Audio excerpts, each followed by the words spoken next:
or Twitch stream. See, I've already started off with a mistake. Impeach. Well, it's not like I'm an elected official. Oh, wait.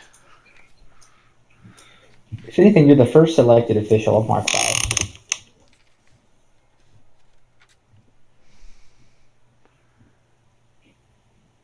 Man, I'm so upset. Well, let's see. MS Paint crashed on me.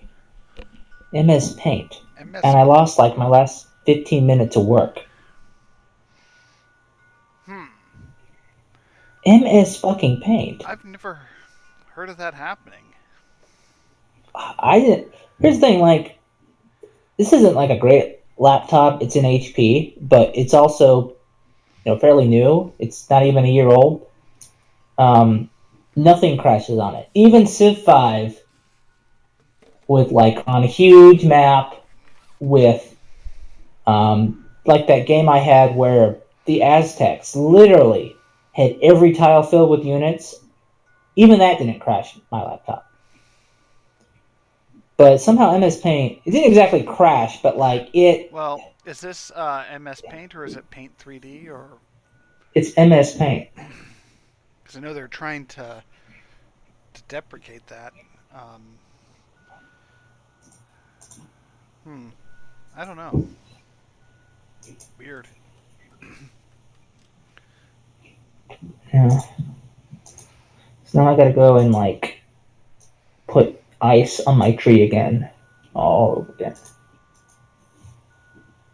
I assume that's not a metaphor. No, it's I was doing a tree and there was the part where I just did the branches and then I did the ice on the branches and now since I lost everything, it's just a tree again. Now, is that your approach to designing a constitution? No. Okay. Because I'm okay with the branches part, but when you started putting ice on stuff, I got a little concerned.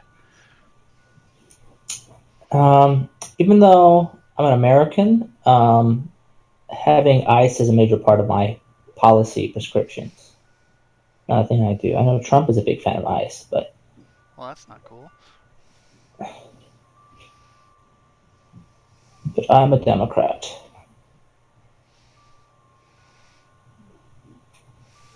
That's why I hope we don't do America next, because I'm like into this neutral thing now, and it's like I'd like to actually be partisan if we do America, because let's face it, that's too fun. Um, and I'm not sure if I'd be a Democrat or a Republican if we did America. It can be fun to roleplay conservative. It can.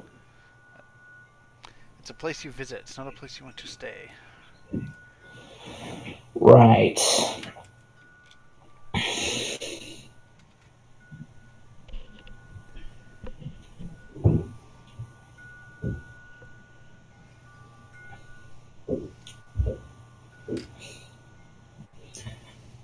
Although I guess we'll see how much longer I am a Democrat because they seem determined to just drive everyone out of the party.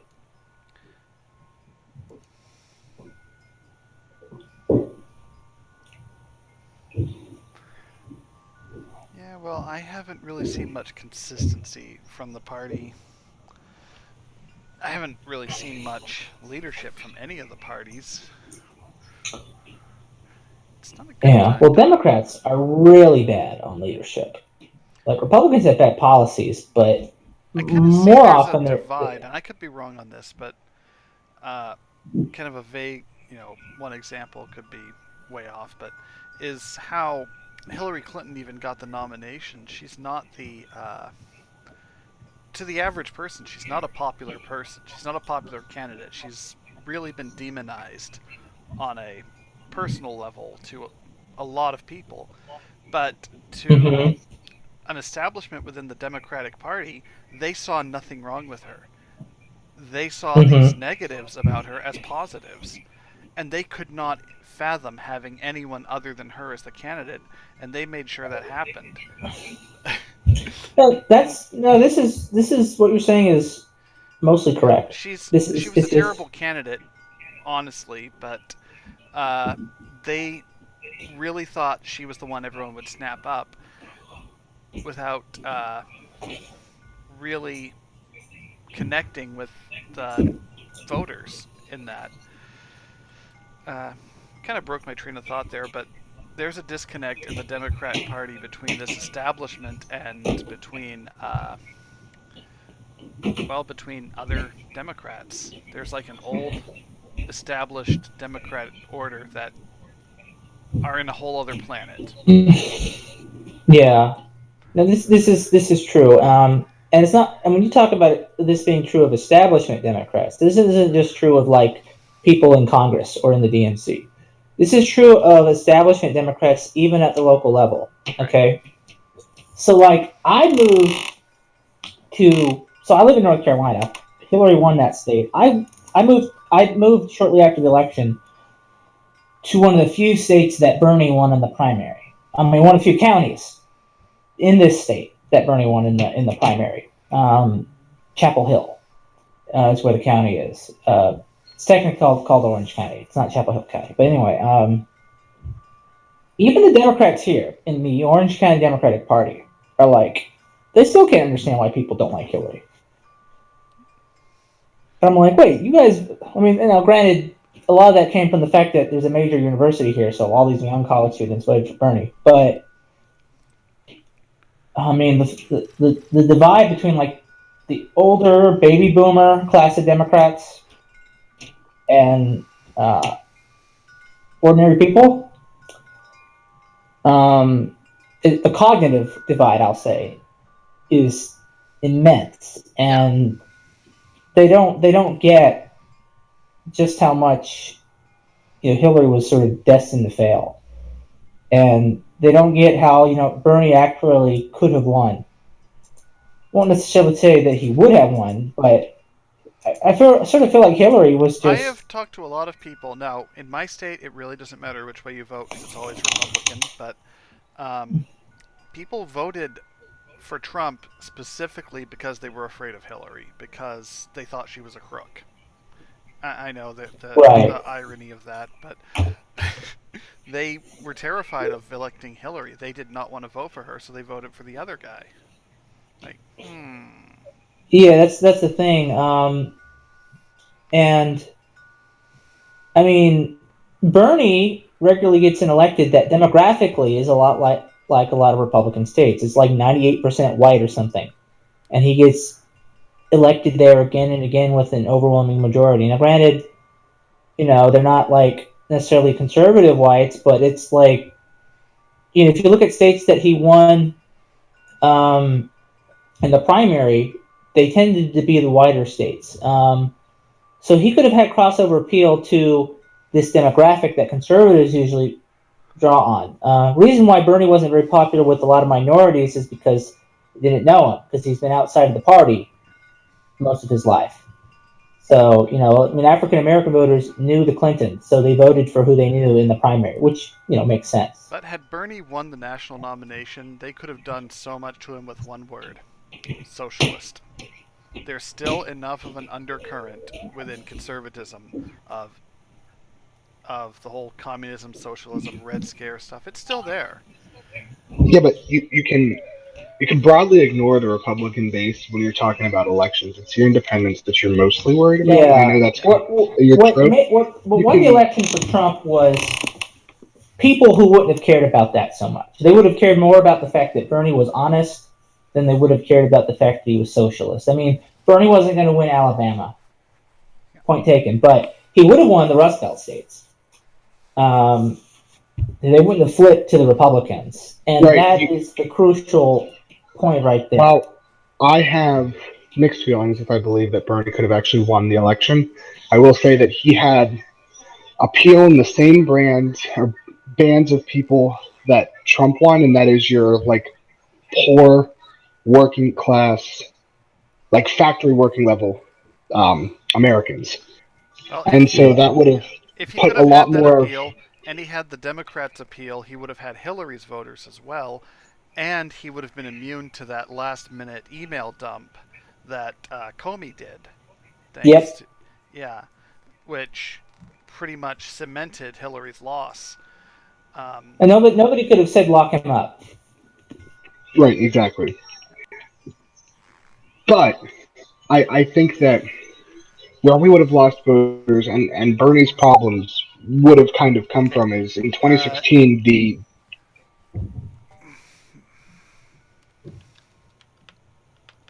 we can kick this thing.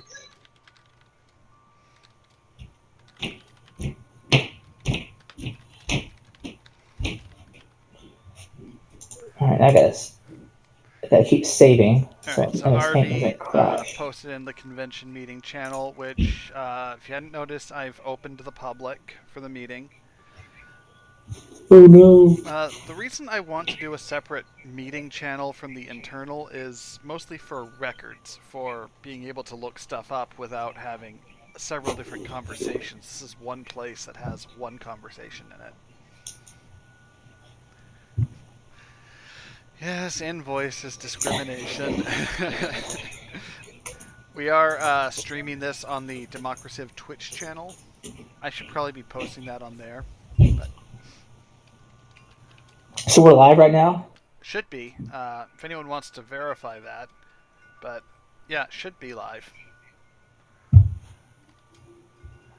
Give me like 3 seconds and I will, unless Joe does.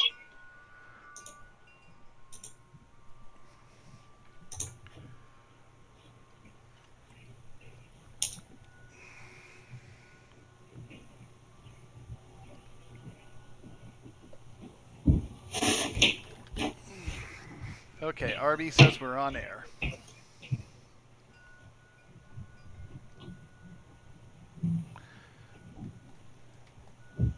Okay, so we've got Bobbert, RB, Joe, and Sean here so far.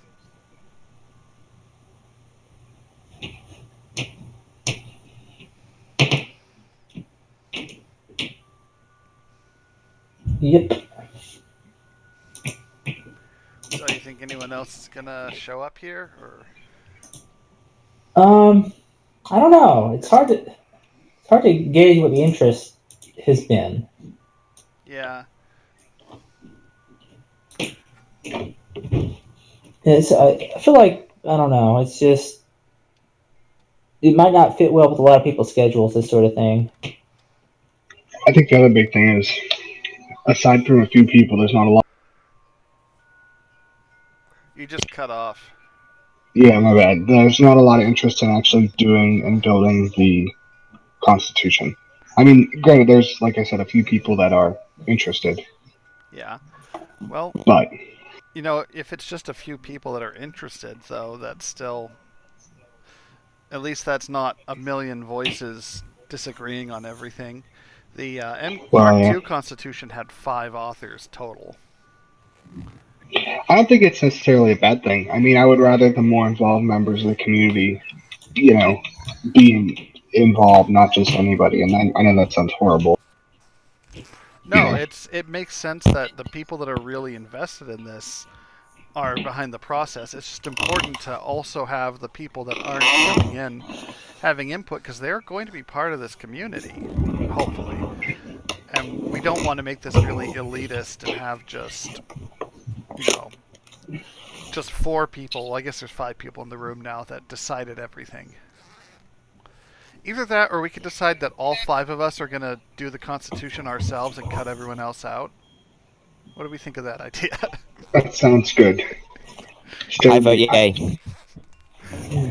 Well, RB hasn't spoken, so it's unanimous. All right, great.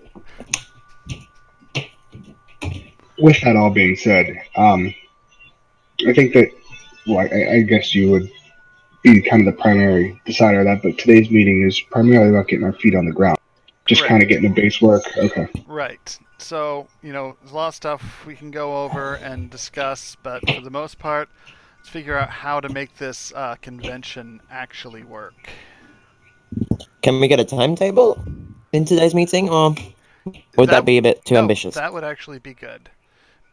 But, again, if... At least for, the next few weeks, where we say... Because personally, what I think would be best is if we get a real wide general poll where anybody can get to meet in on a poll. and then we just get a basic. Do you approve of this idea in general? Like, if this idea was perfected as exactly how you would wanted it, would you accept this idea? Do you think this idea would could work? And then if there's something that's below like 40% approval rating, we know we can just eliminate it straight away. So say playing multiple civs is below 40% approval rating. We could reasonably say, I think, well, that nobody, this is not going to be voted for. We can eliminate this off the list of things that we want to possibly get done in the Constitution. Hmm. Right, that makes sense.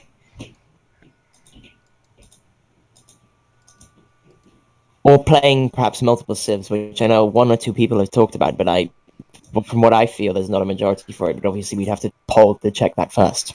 Well, I think one thing to keep in mind is that that's adding extra dimensions of complexity to the game at a time where we haven't maybe yet mastered the game in a simpler form. And so there's a high deal of risk associated with, I think, adding a provincial system and expecting it to fly well. Well, so to counterpoint to that, we've never lost a game. Well, Mark III kind of fizzled out, but that was from a lack of players. We lost Mark Um, III. We were about to get we were going to get militarily eliminated a few I thought that was though because sessions. everything, the Constitution from the start, down was bad. Yeah, it was. Right. And so it was less because the government, I guess you could say the Constitution is the government, but it was less because of poor government. And am I making sense? When the government functions, we don't lose. And so my point being that it might not be a bad thing to introduce some more complexity if we do it right to make it more interesting. Because Yeah, but what I'm just saying is Is it there's weird to no say point in that trying to perfect. we need simple complexity? Does that make any sense?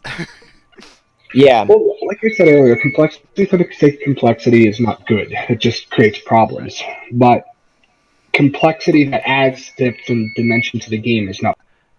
If we make something complex, it needs to be very simple on the surface so that you can just do it, so that all the behind the scenes stuff is already worked out.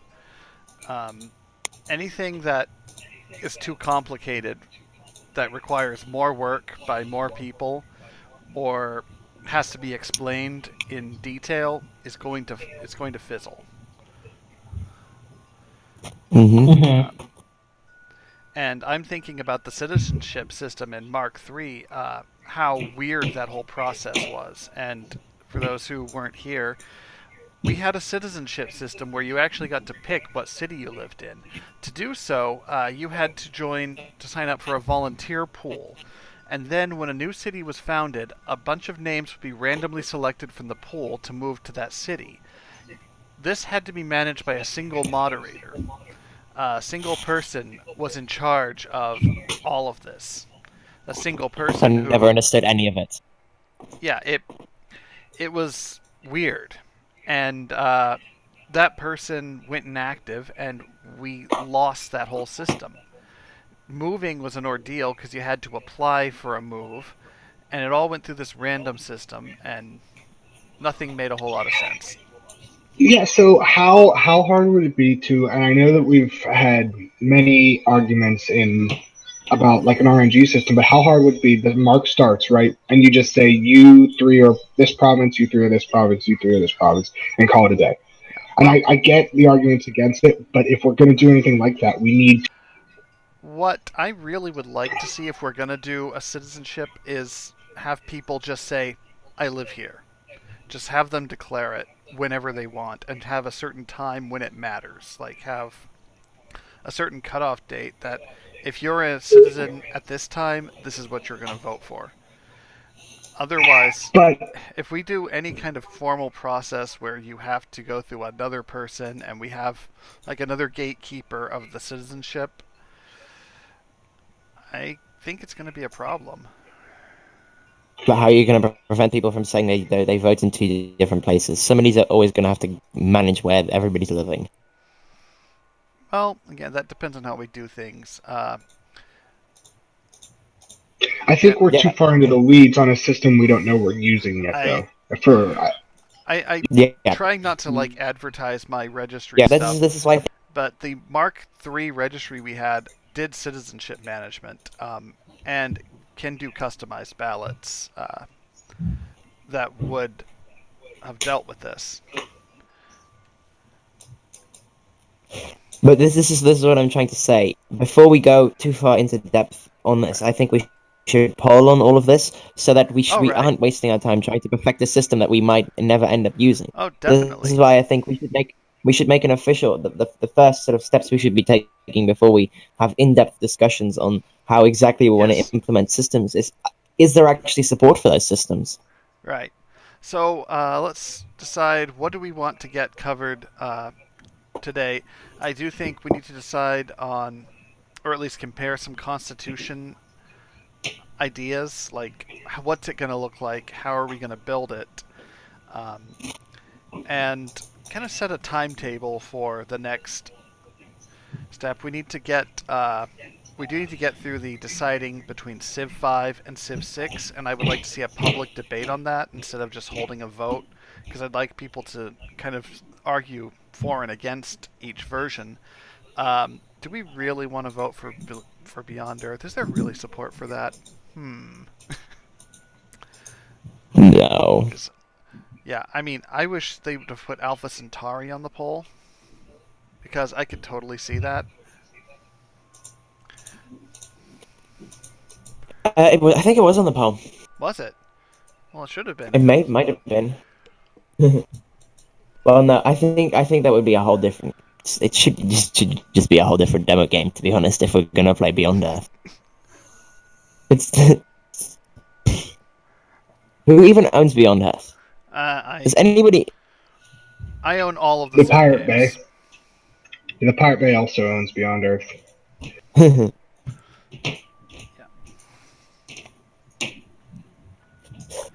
Yeah, the only thing I don't own is starships, which I'm not really too interested in.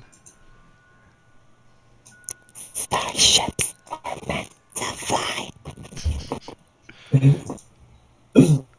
Put your hands up and touch the sky. Oh, oh. Are you okay? Okay, we decided we weren't doing the American Idol thing. And you're already Right. disqualified for one simple reason. Too much enthusiasm. It's called American Idol. Oh, wow. Wow. You know, I'll have you know the Netherlands actually invented the TV show The Voice. Well, we're not talking about The Voice. We're talking about the show called American Idol, which has a British judge telling people that they're wrong. Does it still, though? I I thought he don't know. left. I haven't paid any attention to. I never watched it, but I haven't really followed it at all since 10, 15 years. Like, I don't know. Is he not on it anymore? I don't know.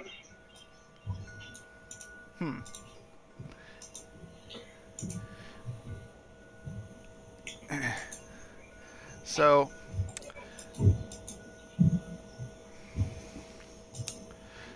let's start with the Constitution. Has anyone looked? Does anyone remember the Mark II Constitution? And I do. is familiar with the Mark IV Constitution? And what a big difference. I'm familiar with 3 and 4. Okay. Well, they were all different. They all had their own strengths, but as I'm looking over them, they were structurally very much the same. But the approach was always different. Mark II was really complicated. And it had rules for everything. It was very complex.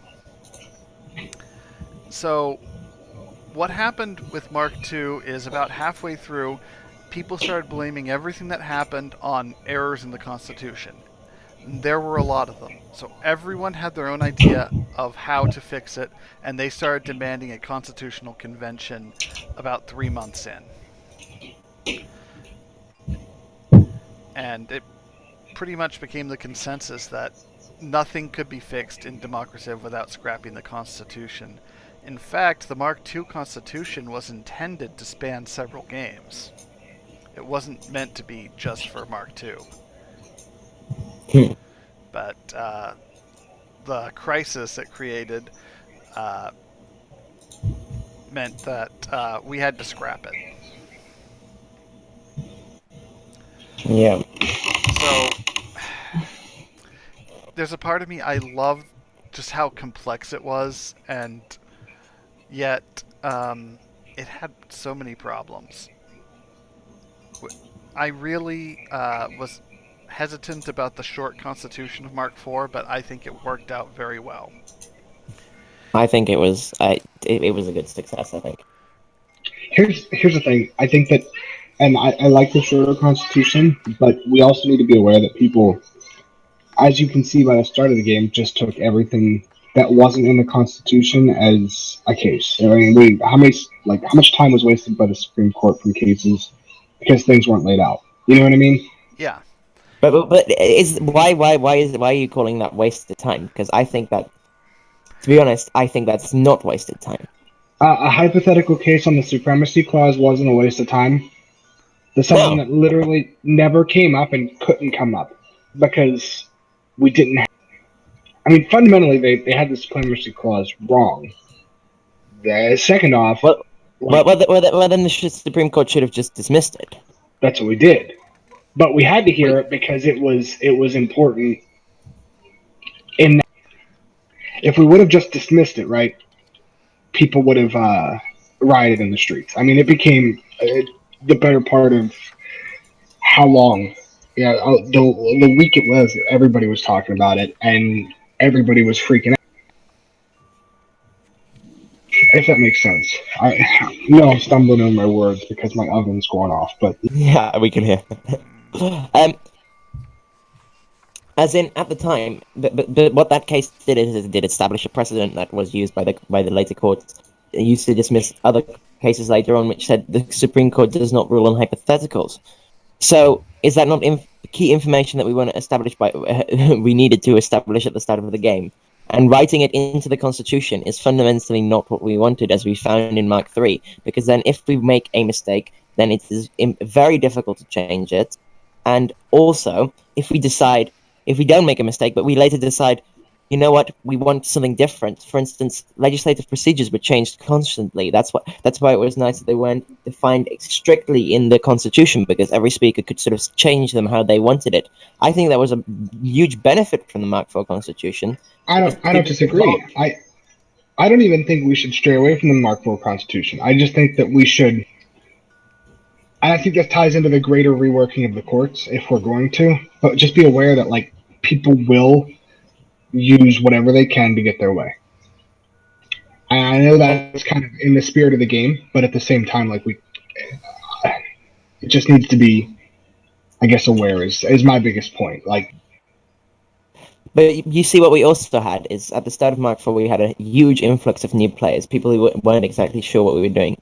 If we create some kind of way where we can ensure that organizationally at the start of Mark V, the first legislative body approves some laws that sets like ground things that aren't in the Constitution. Some people are talking about attaching a separate document to the Constitution that's ratified with it, that it's easier to amend. I'm personally not a fan with that, but that is one way of doing it. I would prefer to say the executive doesn't play for perhaps 4 weeks at the start of the game. And I think that would be the ideal solution. Make an entire legislative term before the executive's allowed to play. Yeah, because that gives them time to, like you said, do things. That's kind of an interesting. Because it would just be one clause in the Constitution just saying the legislature gets elected first. So, and then String posted in the text chat, they put their provincial system idea. And do we have another Constitution draft Hi, here? Paul. I Yeah. was kind of hoping not to see this. I mean, it just because this is how Mark III fell apart. Because we had several different Constitution drafts that got mashed together. Well, I presented mine, and I really hope nobody follows. I hope nothing further is done with my constitution except just it's read and its ideas are sort of Yeah, taken in. for And yours, then I did a printout yeah. so I can look over it more carefully. So that's really what I hope, because I think everybody wow. else. Oh, here comes another one. So I Yeah, so hope we've people got aren't 3 constitutions now. So I hope people aren't expecting the constitutions to sort of be taken and actually used.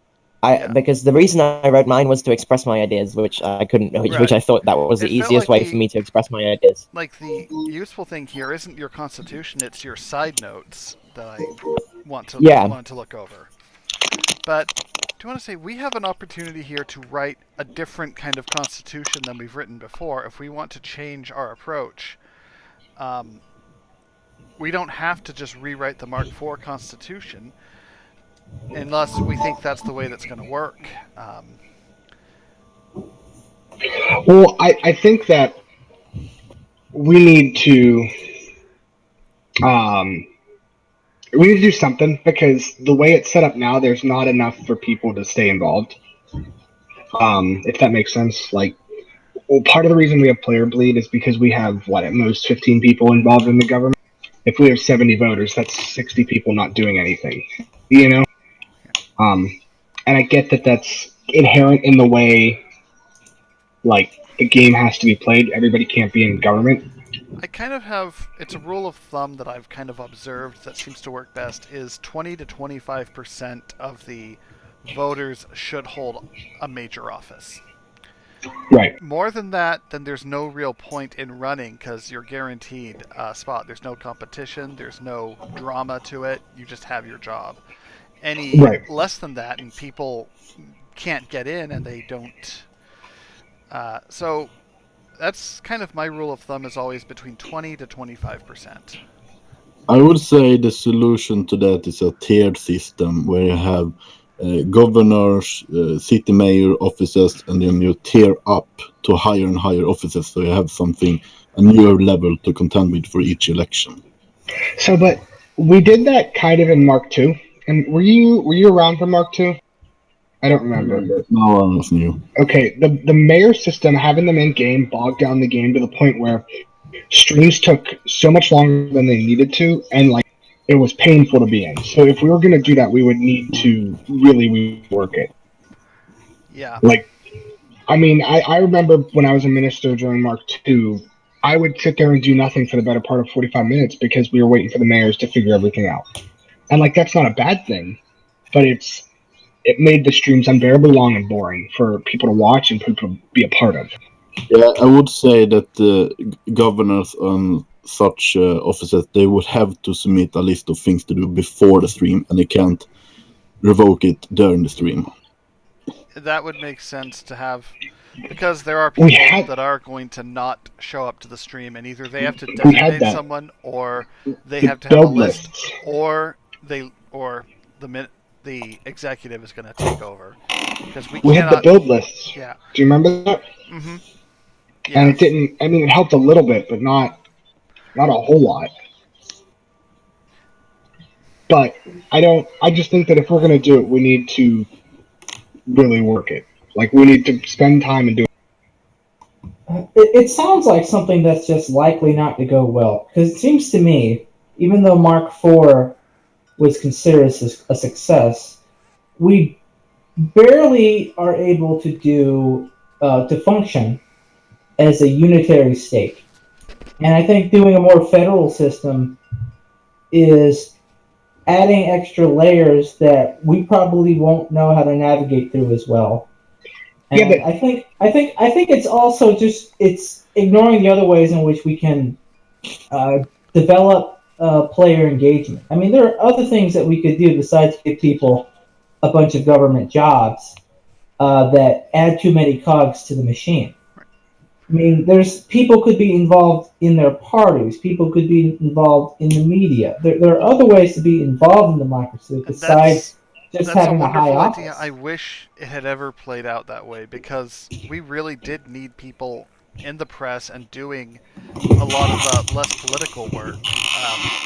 Well, Doing I know me and Sean were definitely intending. I don't intend to be as politically active as I was now next Mark, and I hope to be sort of a key figure in the press. That's what I'm hoping to move on to, and I think that's important. That perhaps we create some kind of system where people are better able to work together in the press. We get higher quality press content, so that people feel more interested to actually join the press.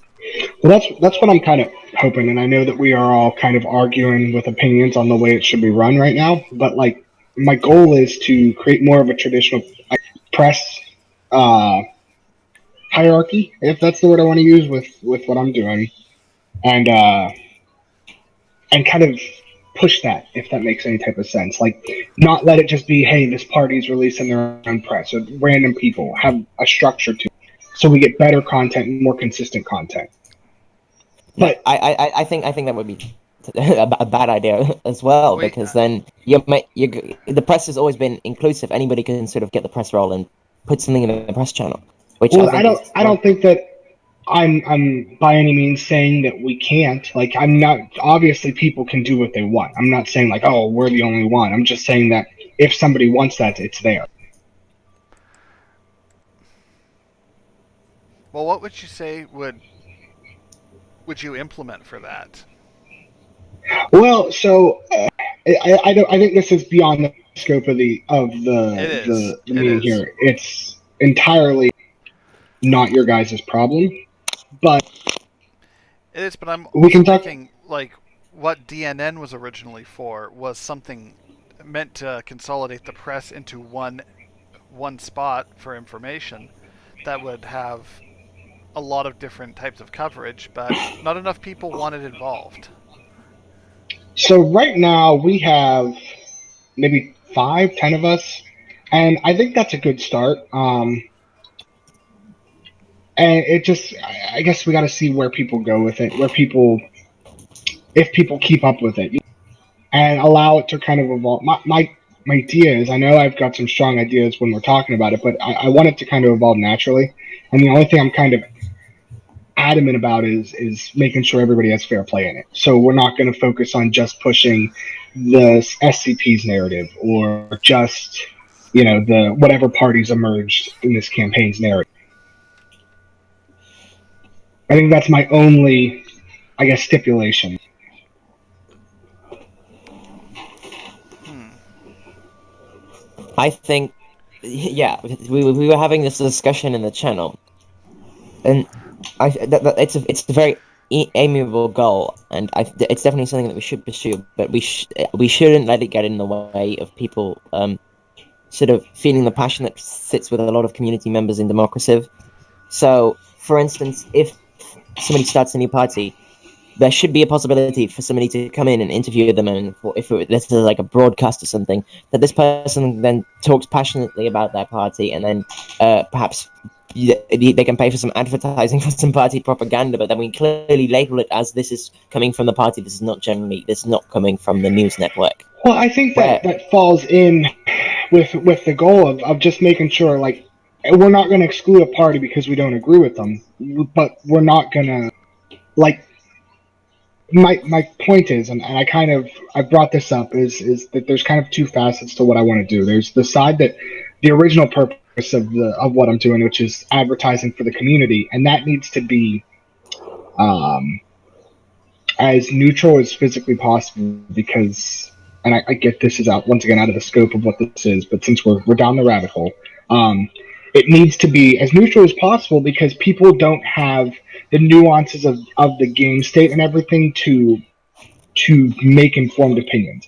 Anything we say when advertising to people not currently playing the game colors that opinion.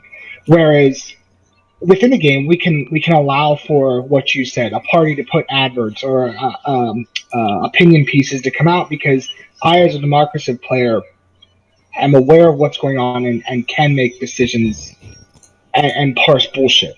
whereas somebody who isn't can't. Yeah, but And why should they have to? As long as they're involved in the community. right, But no, why? that's what I'm saying. If you're a community member, I don't care. But if we are putting an advert out for people that have never played Democracy, we're trying to get them in. We can't go out and put out bullshit, or not bullshit, but things that people aren't able to parse But information from. we wouldn't put that in an advert. I Right, thought and that's what I'm saying. okay. That's what I meant by this. I literally said it in. I think the one I responded to you was that there's two different facets to this. There's a facet, the outward facing, the one that we go.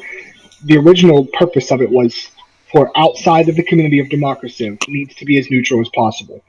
Where within Democraciv needs, I mean, we can, you know, uh, push our luck a little bit, I guess is the word I want to use.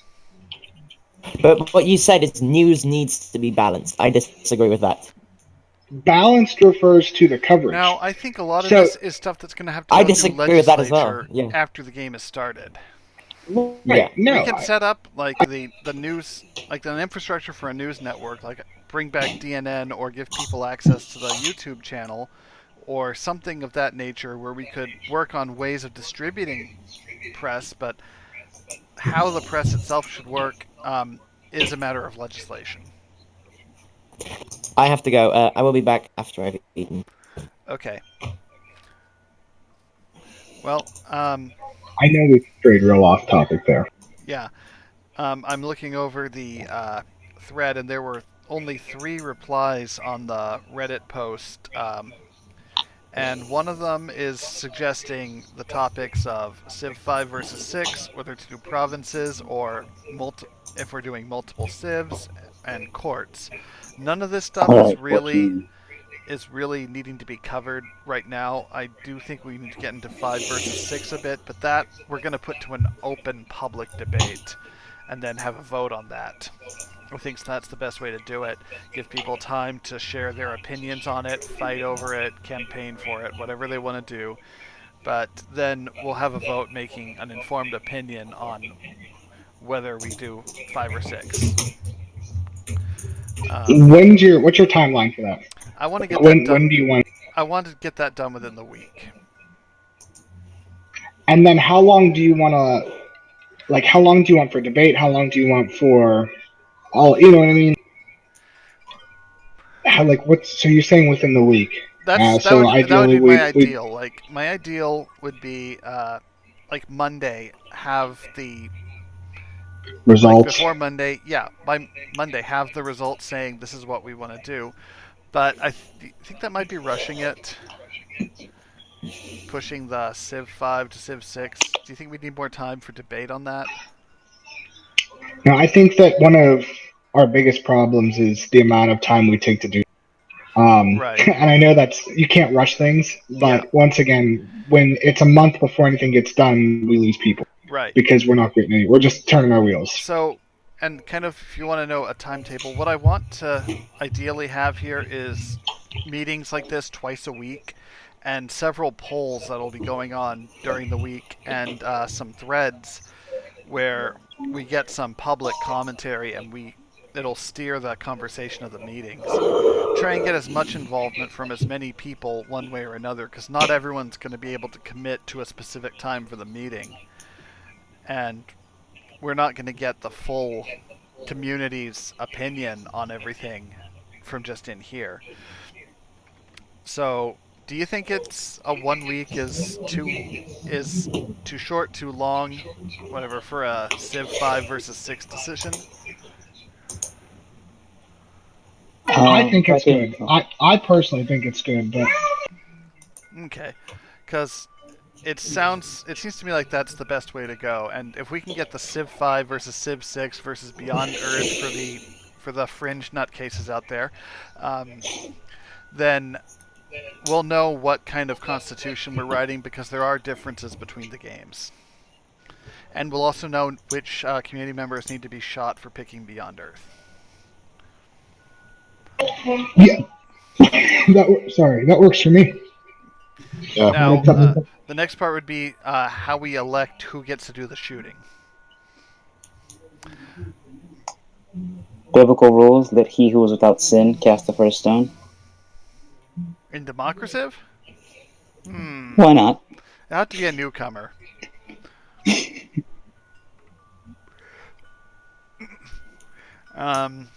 So yeah, so we can get on that. I can actually start the debate thread and start maybe, let's see, it's Tuesday, say Thursday or Friday, have the actual vote go up.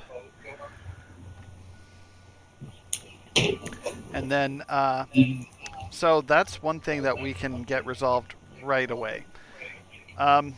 So, Dometer's point is, and this is also what I was thinking in the first place, but he suggests picking a template constitution. And that, it's what I was saying, is let's find a model to base this on. I have a page in the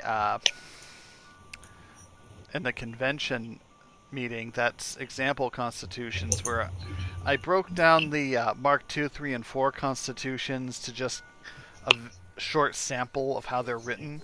I also added some real constitutions as an example, and then I put Halder's up there. Some stuff that could be looked over, but the easiest thing to do would be to look at the Mark IV structure. But as I was saying, this is also a good chance if we wanted to do something different, we could. I'm all about doing different. I'm all about, like, I'm firmly in the we need to try something new camp. And I personally, well, never mind. That's a debate for another time. But I would like to try something different. I think that's my ultimate goal, my ultimate point.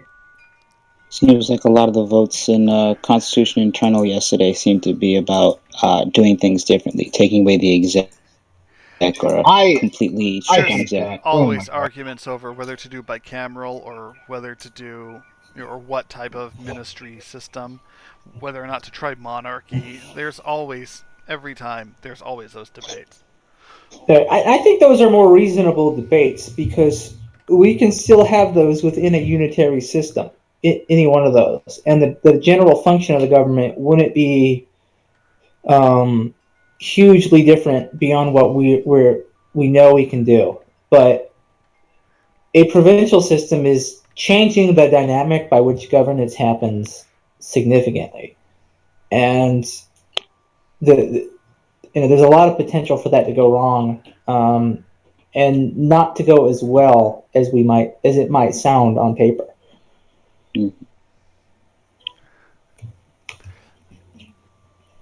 Yeah. So, of these models, the U.S. Constitution is the one that everybody, I would think, is kind of familiar with because of its history, and because if you live in the U.S., it's kind of indoctrinated into you. And if you're in a right-wing area, it's treated kind of religiously and then ignored.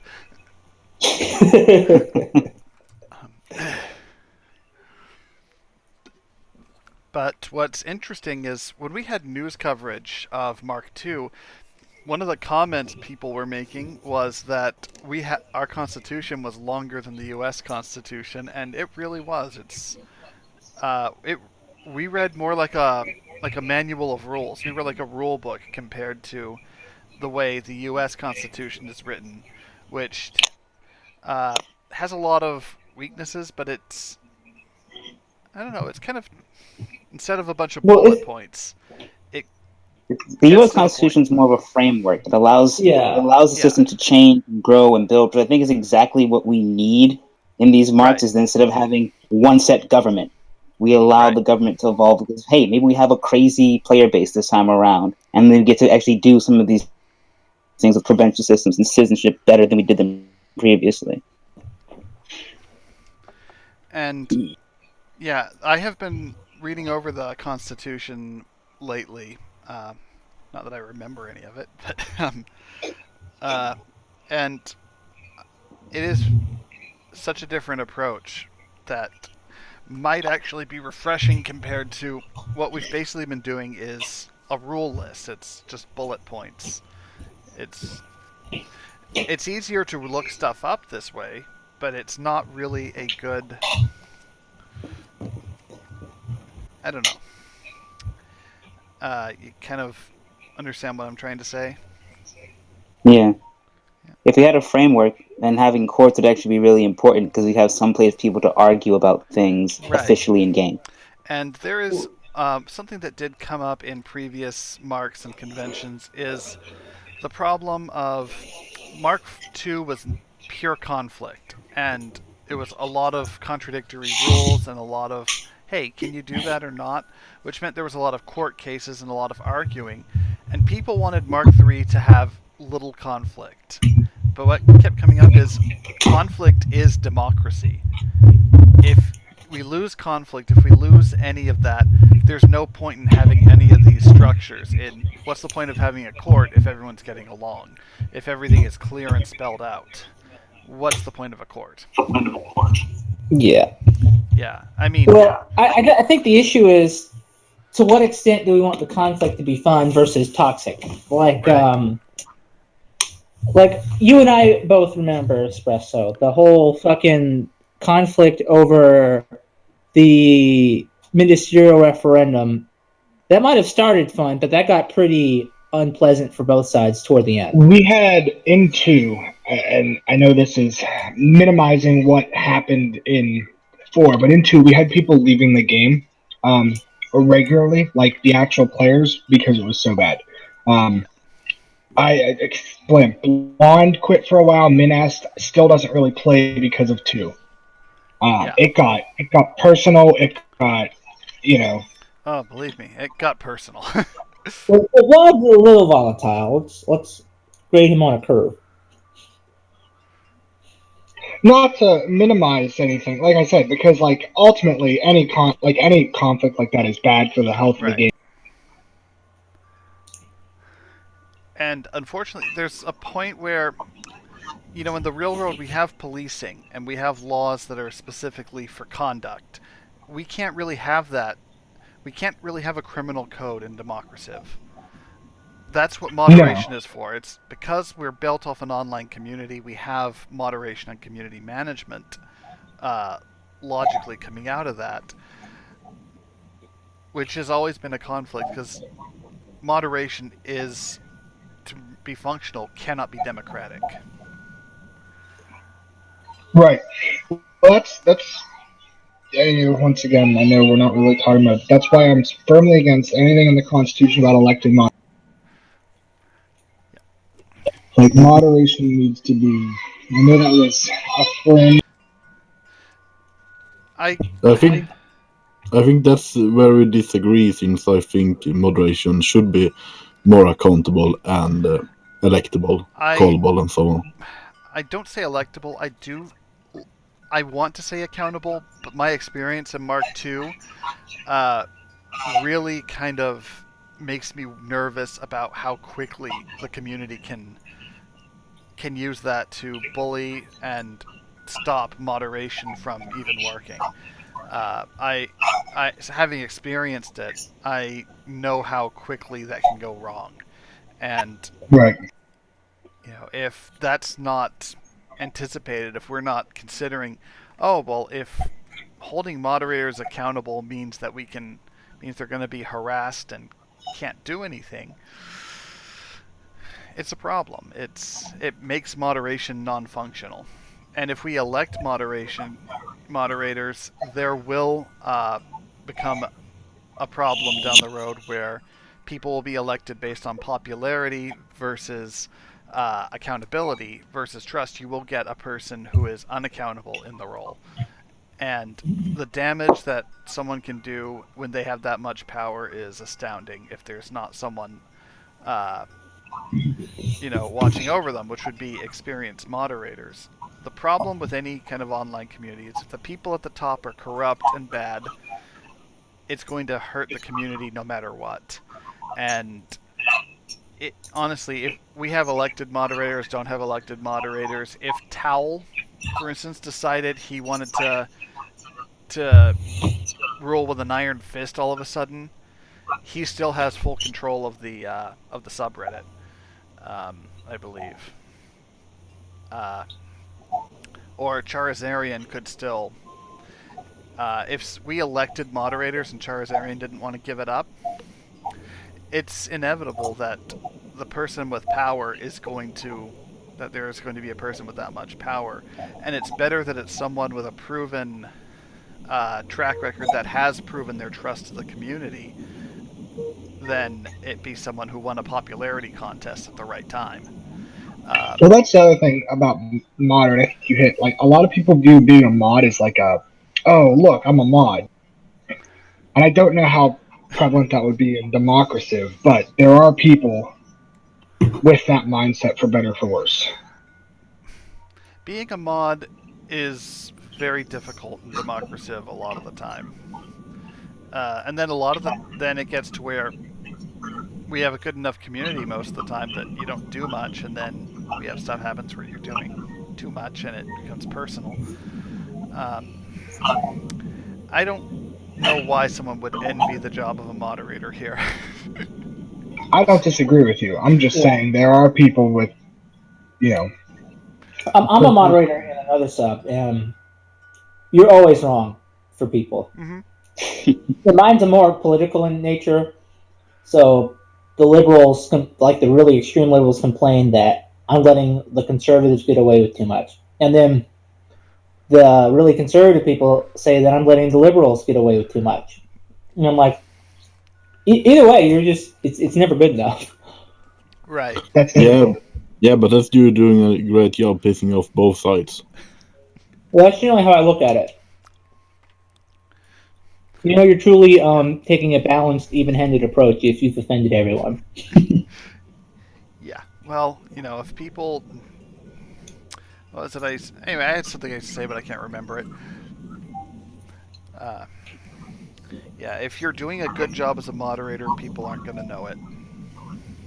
Well, I think the one thing we might want to figure out, though, is... Because we ran into this a bit in Mark 4, is exactly maybe doing a better job of figuring out what the line is. Because there was this blurriness where the moderators became the gentry of elections. And so the way they did things and what was considered the proper way to do things for elections in that mark was based on their willing self-subordination to the laws of the game. So when they got some cases and they're like, well, we're the moderators. It's like, yeah, but the way you're doing things is based on law, so that's part of the game. And that's so kind of messy. And that's something we need to figure out. Like, we need to sort of, going into the next mark and future marks, is if the moderators are going to incorporate their job into the game in some way, then they need to accept that for what it is and not just say I'm a moderator. Well, and then when things aren't part of the game, people need to be okay with the moderators just doing their job. I'll kind of give you a history of how moderation got to where it is. And in Mark 1, the ministers and the moderators were the same thing. So the moderators were elected. Whoever got the ministry was also the moderator. Oh my fucking god. Yeah. Yeah. Yeah, exactly. So one of the first things we talked about when we started Mark 2 was we need dedicated moderators who are not going to be elected, but we wanted to keep it democratic, so we had a head moderator position. One person who was not allowed to participate in politics but was elected to the job. So we did have the top official here was an elected official, and all the other moderators were accountable to them. Big problem with that was that the head moderator had so much on their plate that if they went inactive for more than 3 days, it could kill Democraciv. They were that important. They had that many duties and the game was so dependent on them. So, the moderators ran all of the elections and enforced the laws and also kept records and had our hands in a lot of stuff. But we ran into issues with mostly with the courts. So by the end of Mark II, the decision was get moderation out of the game. Let the people run the game themselves. Keep moderation as a separate thing. Big push in Mark II was to keep moderation uninvolved in elections, because moderators ran the elections during all of Mark II. So for Mark III, they created an elections board, a group of citizens that would run the elections. And the mods did the elections so they would be impartial and less likely to be tampered with. So the solution was get an apolitical group running the elections. The solution to Mark III was to get every political party to run the elections. And so Mark IV was just kind of made from the exhaustion of that. It's like, let's let mods have some involvement here. It was never really clear what that line was anymore, because honestly it was exhausting from how badly it went in Mark III and how much trouble there was in Mark II. So I don't know what the line needs to be now. Well, I just think we need to be. I think we need to be cognizant. I think the lines are pretty well drawn in Mark IV. I just think we need to know, or we have to be comfortable with where they fall sometimes. So it seems to me that what we ended up doing in Mark IV was the moderators were sometimes functioning outside of the game, right, but also sometimes functioning inside the game. So the Gentry of Elections is one such in-game example. So that was an issue because it was in the game. It was based on laws passed by the legislature, but you had the moderator saying sometimes, well, we're moderators, you can't sue us. Right. Which but, is true. As weird as that is. It's true if it's something like if DOS spams a bunch of Asian men and gets banned for obscene material, yeah. But if the line if there's I like had a was, electoral if you procedure, act as a moderator, law, if you're acting as a moderator, you can't be sued. If you're acting in some other capacity, then yeah, you can be sued.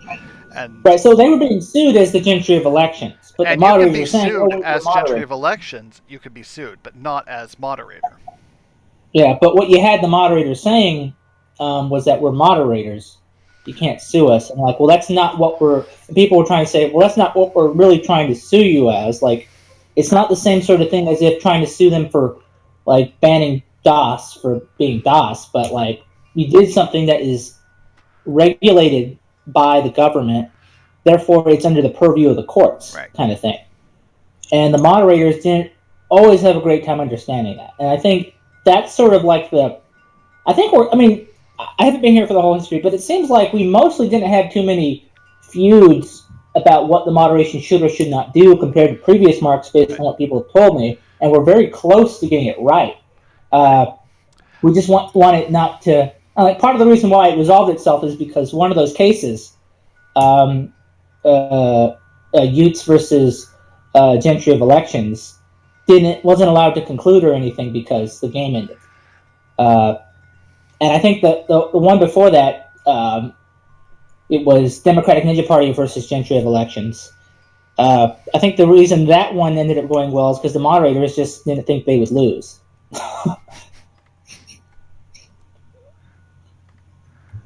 So I think that's where we are. I think it's sort of a hybrid system where moderators are in the game and sometimes, and out of the game other times is fine, and we just need to be more mindful of where that line is and when what's considered in-game and out-of-game, and when the moderators are accountable to the courts and suits and things like that, and not. Yeah. Mark II, there were several pages in the Constitution about moderation. It was all constitutional. And that became the source of a lot of the problems. And Mark IV had a section 0, right? That's basically like an invisible clause for the moderation. Yeah. Honestly, I think the line needs to be only things that are absolutely essential, like if these break, Democraciv is over, and that is making sure that the Discord and subreddit are running, that information is available, and that elections are done properly. That is the area where moderation is crucial. And I do feel that moderation needs to be involved, if not running the elections, so far as making sure the votes are valid and making sure that the votes are counted correctly. That should be under moderation's purview. And so the easiest way to do that, from my experience in Mark III, where we had a electoral board and moderation trying to step on each other's toes to get that done, is moderation should be the ones holding the votes and counting the votes. Aside from that, they should not be involved in the political aspect. And that part of their job should be something that can be should be reviewed and overseen by the citizens. And it should be there should be something in order to remove moderators that tamper with that or mess with the elections. That's messing with elections is probably the highest crime in Democraciv. Right. And as far as I know, it's never happened. All right. Yeah. And to an extent, we want to make sure that moderation as it applies to elections is under citizen purview because, right. So, we had to define exactly the way we wanted to do elections. Like, are we going to do single transferable vote? Are we going to do proportional representation? If we do proportional representation, is it going to be Hamilton largest remainder? And so those are things that can only be determined by the citizens. And as soon as, they have that input in it, that means they get a say in whether, like through the courts, in whether or not those rules are being properly followed. Right. And then there's issues like, well, if we just look at DNP v. GOE, as functioning as a gentry of elections, the moderators made internal procedures. To what extent did the way they developed those procedures and told or didn't tell citizens about them violate the rights of citizens? Like, that's a legal issue in itself. It's not just a moderator thing. Right. And so those are things that could always be a matter we run into. I suspect if there are ever suits about elections, it'll be whether or not they were administered exactly as the law prescribed. See, this is tough. Because the solution for this in Mark II, as we intended it, was to have the moderators accountable in that regard, that they could be sued, that they could have to respond to the court, and that the head moderator was elected. That was the original system. It got abused so much that moderation quit working. So we felt we had to remove moderation from the game so they could do their job independently. It suffers a lot that moderators now live in their own separate world and they're not interacting with Democraciv anymore. They don't have any real connection like they used to. We used to be all in it. Right. How hard would it be, and hear me out, it might take a little bit of tweaking on the exact system, but how hard would it be if moderation just had to release the votes? Not necessarily who voted for who. Right. Just if they had to cancel out a vote. Are they not doing that? I've never once seen it. Because when I was doing the elections, I always published the ballots with all the personal information stripped out. I'm pretty sure they did it. I don't know if they always did it, but there were times where they did release the anonymized votes. Yeah, for STV. Yeah, so they showed like voter A voted like, first choice was me, second choice was West, third choice was Bear, fourth choice was Charlie, something like that. And they showed that for like every voter. They did that for like a few elections. I don't think they did it for every election.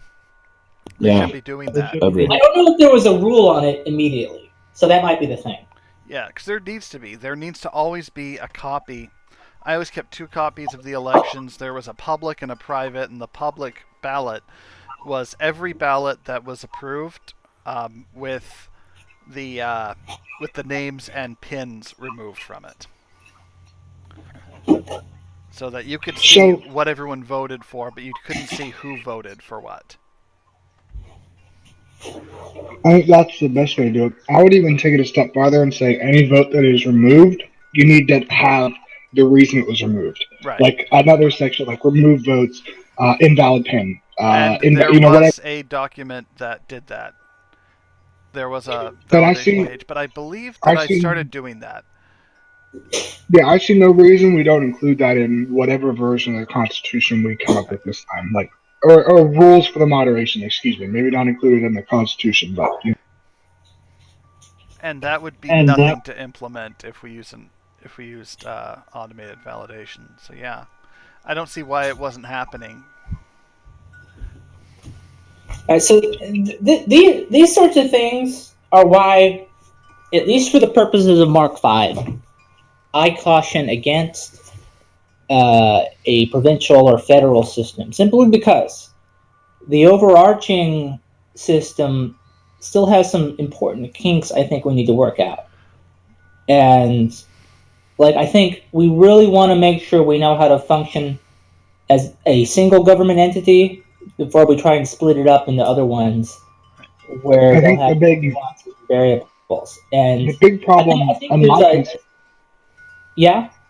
No, I was going to say my big problem, my concern is the people that have been playing for 4 marks now, 3 marks now, are getting tired of the system that we have. We see more and more of them sitting out of the political game. And that's not necessarily bad. By no means do you want only old timers holding seats, but something new needs to happen to kind of breathe life into the system.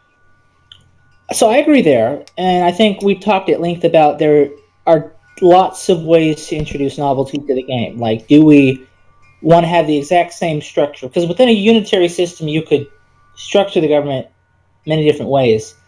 And then there's other things that we can do, like you want to do your big media project, right? And I've agreed to help out with that, at least for now. I think one thing I think we want to be careful about is I think there's this worry that we won't be giving enough, too small of a percentage of our player base will be actively involved in the game. Right.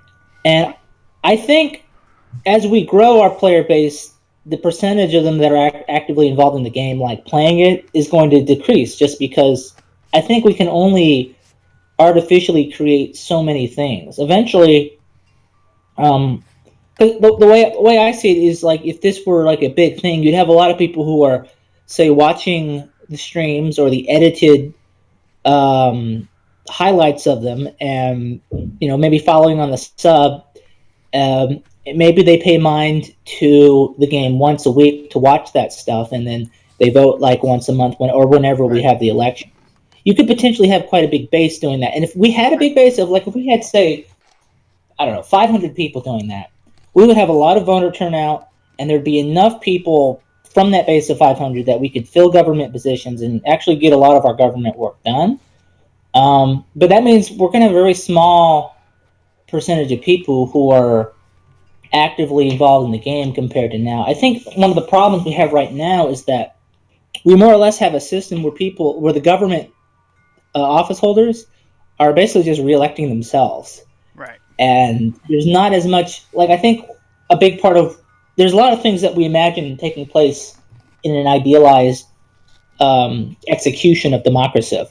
I think one of those is actually appealing to masses and winning votes. And one thing we haven't had is masses. So, we do need to look at, what helps create masses? And I think if you look at any other major gaming project that has a large following, it's appealing to an audience, and it's consumable media. So I think, Sean, where you want to develop that aspect of the game, that's where we're going to see the most engagement with our voter/player base. And it just comes down to, what do you mean when you say voter/player? Are we worried that not enough people are getting involved in the government? That's true, but I also think that's just because our base is small. It's not so much that we have a bad system or we need to really completely change the system. I think the supporting efforts we do for our system are what we need to improve. My concern, though, is what drives. Excuse me. Sorry. What drives player interaction is stuff for them to do, and I get that watching let's face it, watching the Ministry play Democraciv will never be exciting. I don't like. I'll freely admit I do not watch the streams. I catch up on them post because I don't want to sit there for however long they play and watch them play the game. But I have better things to do. I have a 3-year-old. I don't have time to. That's fine. But if people are involved in the community, if they feel like they're doing something and not just once a week, every other week, voting, like that drives interest. That drives people to stay involved in the community. I would actually be really interested if we could get some data on how many people vote in more than one election and more than 5 elections. And I get that it's probably tough to gather. That would But if not I be had to tough to guess, gather using the validation system. If we're doing a pin, then we actually can get those stats. I didn't even think of that. You're right. But after a big push, let's say at the start of the game we have a really successful push, 100 new people join. How many of that 100 stay for one election after their first, 5 elections after their first, and then how many get involved in the government? And I would bet it's under 10% vote in more than one election, maybe 2, because there's just not enough engagement to keep them around. Right, and that is pretty much how it plays out. Is we do get interest in these little spikes, and they taper off very quickly. People will stick around for a couple elections sometimes. A lot of times people just get 1 or 2 votes out of a person. Right. We might get, let's say, 100 people join, 50 vote in 2 elections, 5 of them actually take part in joining a party and getting involved in the government. And one of them stays to the end of the month. Yeah, and this activity problem is the reason I think we should create more roles involving provinces and majorships and so on. The idea I proposed for Mark IV that didn't get used was a system that would allow the creation of states that had their own state government, which could create all the roles it wanted or no roles. It would create these little mini governments that, and it was a system that was optional that would shut itself off if it was never used.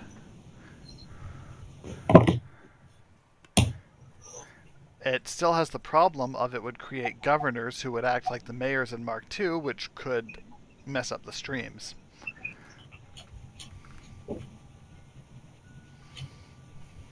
And here's my thing with systems like that. And I think that they're interesting if they're expanded upon, but what's the point? Like, ultimately, what's the point in forming a state if realistically it has no major impact? And then, even beyond that, I've started to, and I'll kind of voice this out loud, and I'm sure there'll be people who disagree with me, but I've never seen much of a point in being in the legislature because, minus the first few elections where everything is set up and wars, I've always felt like they're just passing fluff because they're the legislature and they're supposed to. And I get that people will disagree with me. I understand that, but that's why I sort of gravitate towards this provincial system that we're playing, because it would give the legislature something meaningful to do that is not just fluff and declarations of war. But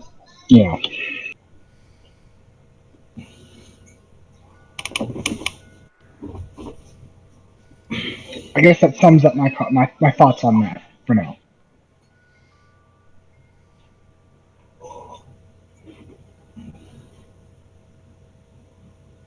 Yeah, ultimately, I think we need more polling on all these proposals to know which direction to take the game. Right.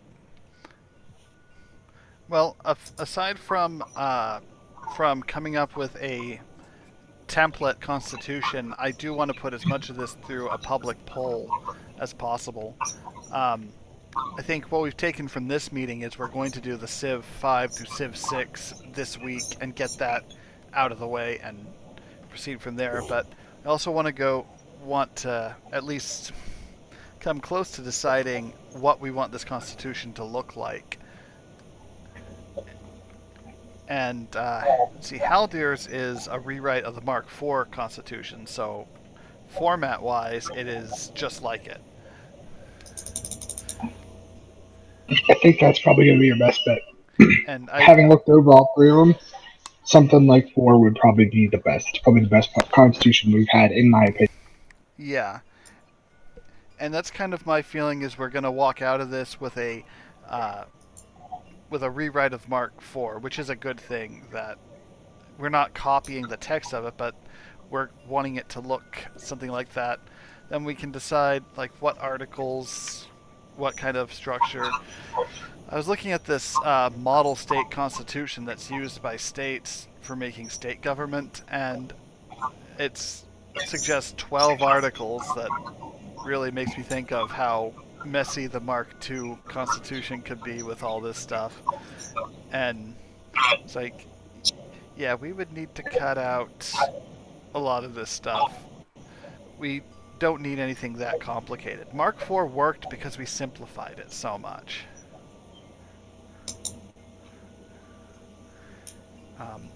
And something I realized is people were intimidated. Even when it wasn't complicated, they felt like you needed to be a lawyer to understand this stuff. I mean, we did actually teach law classes in Mark II. I had that picture book campaign. Yeah, you weren't here, but we had a university, an in-game university that taught law classes. Nice. That's it was around 2, right? Yeah. Yeah, I remember that. Unfortunately, it decided to stop teaching the law and started teaching how to break the law and how to destroy things. That's good. Because good use of time. Dometer was the headmaster. So he was just continuing bad through the university? No, bad originated from... That was one of his projects. Oh, okay. This was before bad. So, yeah, this was something... Even better. And he started out... It was a great idea. And it kind of became a prerequisite for the Supreme Court, was to have a degree from Meyer Law University. It was like, when you ran for court, you'd put that as your qualification. I actually like that, though. It was great. It was a great idea until we kind of ran out of courses. Kind of ran out of stuff to talk about. We did a course for every article of the Constitution, and then we had quizzes and kind of asked people hypothetical court cases. It was really interesting. I saw this tossed around, and I'll throw this out there. And I know there was some pushback against it, but I fully support making anybody who wants to be involved with the courts go through, maybe not a class, but something so they have a basic understanding of the courts. Because somebody was like, well, why should I have to be a lawyer or be on the courts? And I would say because the courts have the ability to do the most damage with the least amount of oversight. See, I feel the best way to do that is, instead of making it a requirement, is to make it more of a cultural pressure. Have something like a bar association comes up and set standards for what a lawyer is and what a judge should be. And then when someone's running for office, they say, here's my credentials, I have this certification, I'm backed by the board, and use that as making them more likely to be picked, so that we are more likely to have judges and lawyers that know the system because they've been certified. I would like something like that, and we tried to do stuff like that in Mark II when we were still experimenting with all this stuff. But I feel that would be the best way, rather than just putting a barrier and saying, if you want this job, you have to pass a test. Yeah. That would be sufficient for me. I want something to make sure people know what they're doing.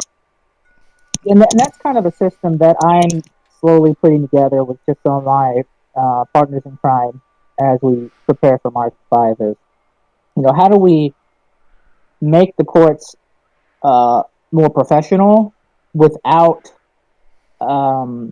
shutting the gate on the citizens?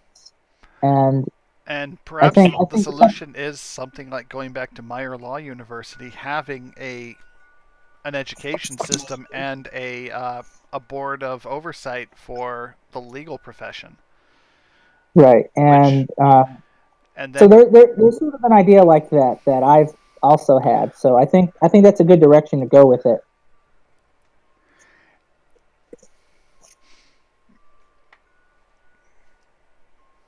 I agree. So yeah, that is something. The way that would be implemented, though, wouldn't actually have to be in the Constitution at all. That would just be. Right. It'd be nice to see a resurgency of these private organizations we had in Mark II. We had anyone that had an idea for some little group could just spring something up, and it would take off or not. Well, it could even develop in the Mark V government as long as we hit the ground running with our legal and judicial system. Like, I think if we get justices who want to see these kinds of improvements because they're going to decide, what the judicial procedure will be most likely. And then I think if we could have something like an attorney general and his or her, subordinate attorneys with the same thing, and they kind of coordinate at the beginning, you could really quickly set up such a system, and without having to necessarily worry about constitutional or even too much statutory law about it.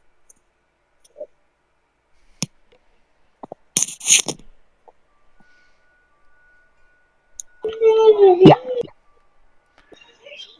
These awkward silences. Well, I'm thinking about a lot of this stuff right now and kind of playing out.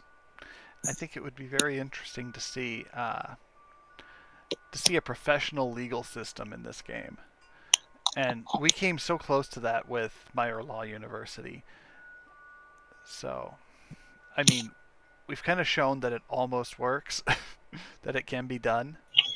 I think that's the, definition or the most common thing with democracy is we almost get there, and then we just kind of. That does seem to be the way of things. I actually, now that I've said that out loud, and we have been talking about this, I'm coming around to what Joe was saying about maybe taking Mark V and still play the game, but really focus on honing and getting the systems in place so that Mark VI we can try something ambitious, bigger. Do you know what I mean? Right. Yeah. So Sean Box, to sort of talk about what you said about the streams not being interesting. I think one reason why the streams are interesting is because a big part of the streams is fumbling through. And it's not so much living to the ideal of democracy. I think the more we get better at governance, the more we could have streams that, even in their unedited forms, are more entertaining and engaging to watch, and therefore retain a better player base. And then from there, it would make the editing process for making like 10-minute highlights easier, because it could be more about like actual ideological stuff and less about like, oh, are we allowed to do this kind of thing. And those are, and then there's frustrations like that come up outside the streams that are still part of the game, that can be off-putting, because there's some things that in Mark IV that seem like they should have been relatively simple to accomplish, but a week or two goes by and things haven't happened, and you're kind of like, why? That's why I have the opinion that I do. Like, let's just improve our technique and talent as people who govern, and then I think from there we're much more able to take on extra complexity and newer dimensions of the game. And I think to build on that, I don't know if anybody remembers the famed SCP stream in Mark II when we extended the stream because we all got voted out, so we could finish the war because we knew the oncoming government was going to end it. But that was probably one of the most exciting streams I've ever been a part of, primarily because and I know it's not healthy for democracy, but we played politics. It's almost like people worry too much about the political game. I get that. Yeah, right. It's crazy to think about, but like I feel like, and granted, I've since stopped watching, so somebody can correct me if I'm wrong, but I feel like we have kind of played it safe in the streams and stuff like that in a way as well. Yeah, well, that was one reason why in the last stream, I was so quick to seize on our ability to end the game within that stream's turn limits, because there's some political ambitions. Like, my party had just lost.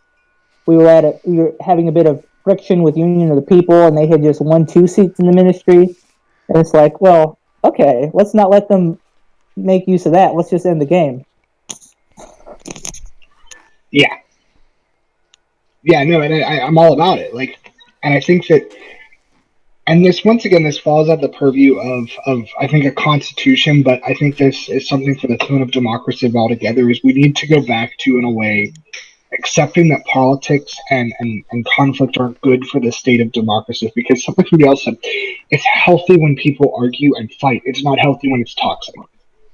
When there is actual political strife, that's good. When there is people being assholes and dickheads to each other, that's bad. It keeps people invested, interested. And that's why we need a healthy relationship with moderation. So we need moderators being able to stop the toxicity without stopping the conflict entirely. It's a fine line, but yeah, we need healthy moderation. Right. Yeah, that's exactly right.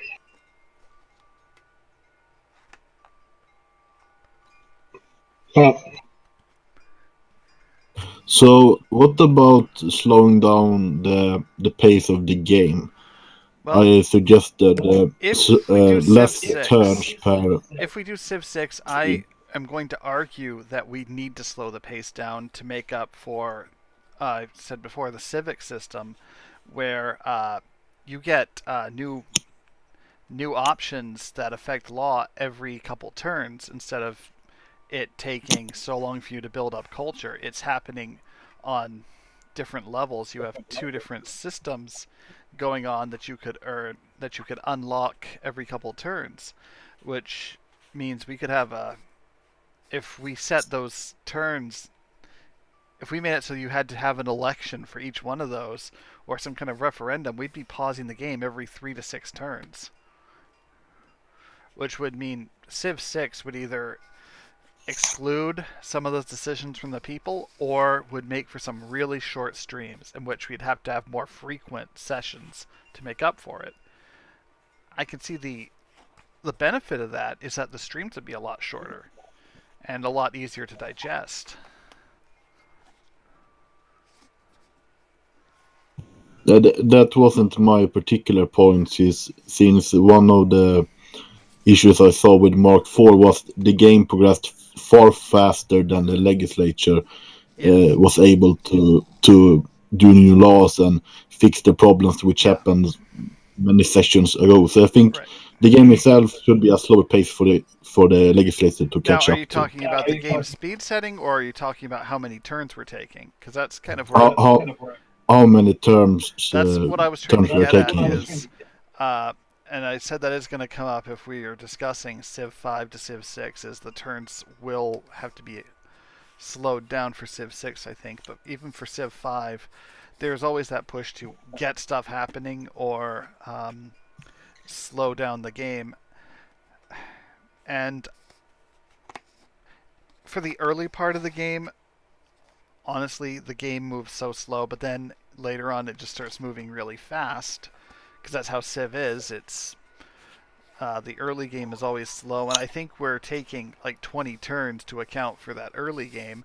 But for the later game, we really might look at slowing down the pace somehow. I kind of like the idea, rather than setting a number of turns, setting milestones. So that when certain things happen, or like we could set a number of turns as a guideline, but if a certain thing happens before that number of turns, then we end the session. I guess my biggest thing is how much, if we're going to do that, we need to define what the ministry can do without the consent of, and what the ministry can't do. Right. My biggest thing is we stop for like these tradition votes and everything. Like, what's the point of electing the ministry then? If you're electing the ministry, you're electing them to, like, you know that if you elect an SCP, they're going to vote tradition or whatever it is. Do you know what I mean? That's why you elect them, so we don't have to stop and grind the game to a halt to hold a vote or a referendum. Right.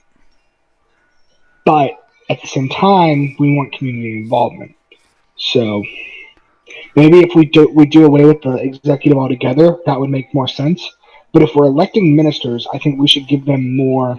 And I know in Mark IV, apparently the ministry was super powerful, but I don't think it would be bad to give them the ability to play the game.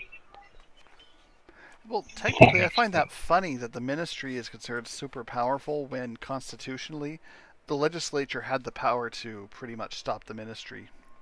They had so much power constitutionally and were exempt from things like dual mandate that had they chosen to, the legislature could have just ripped the ministry apart. But they never quite got how to do that, which I found interesting.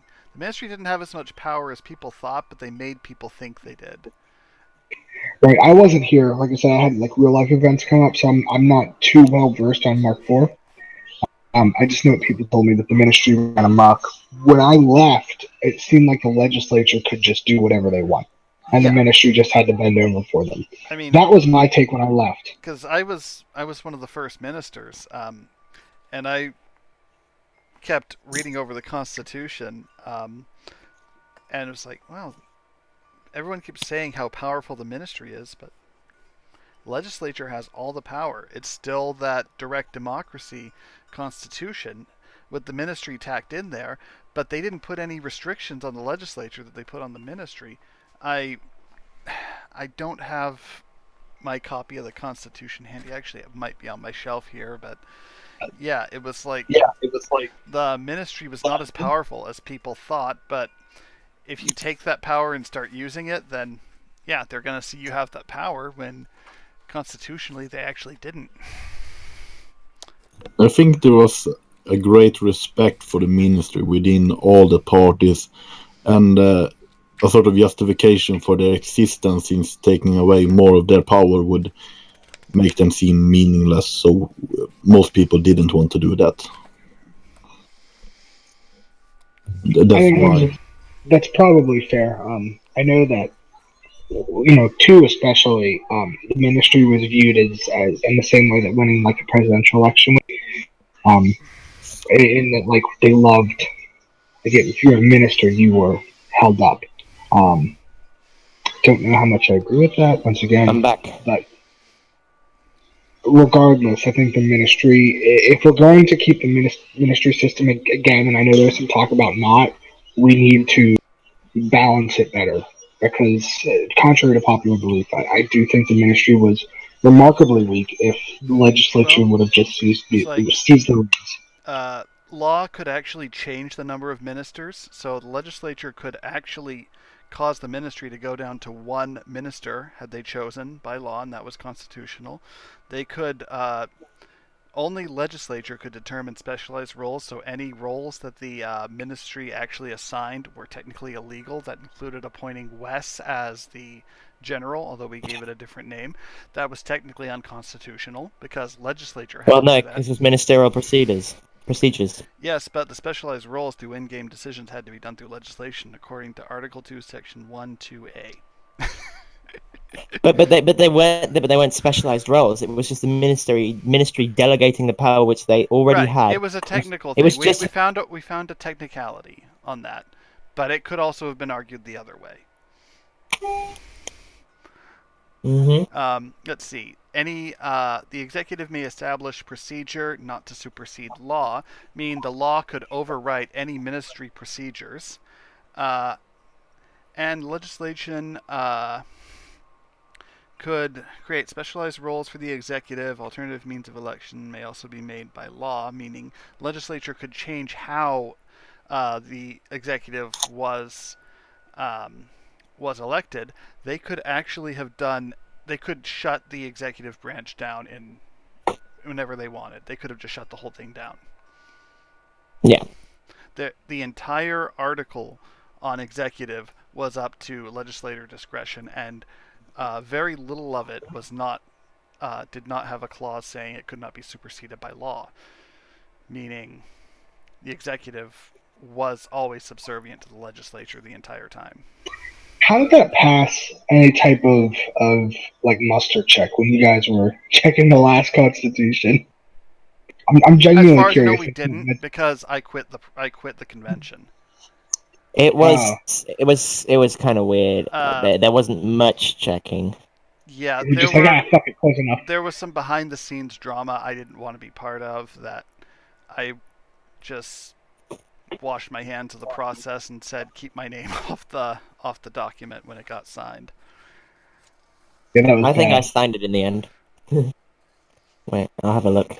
That was bad. That was a very bad. There were parts of that Constitution I didn't like a lot. Like, Yeah. I'm only getting the start of it. Have you somehow only uploaded the start of the Mark IV Constitution? I don't know, because I have my physical copy. I keep printouts of all this stuff because I'm weird. Let's have a look. No, they've disabled the bot commands. Yay. Yeah. Alright. Kill the moderation.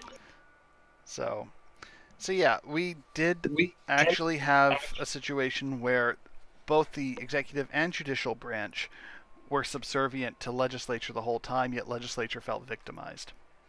Which is kind of interesting to think about when you're putting together the Constitution and the structure of these things, is nobody exploited that. But they could have. Had they actually read through this stuff, they could have seen just how fragile this... Sorry? Could you repeat the point you just made? Nobody exploited these loopholes. Nobody exploited... What loopholes? Well, the idea that the legislative branch could have shut down the executive and judicial branches by the writing of the Constitution. That they did have that much power, yet the legislative branch felt the entire time that they were underpowered. Where was that in the Constitution? Yeah. I think you're reading too literally into that. Well, because you're reading too literally into the delegated powers in the community. Because obviously another power is the Constitution, and the thing about the Constitution is all the power that's given. You have to look at how it can be taken away or what the limits are. In this Constitution, everything that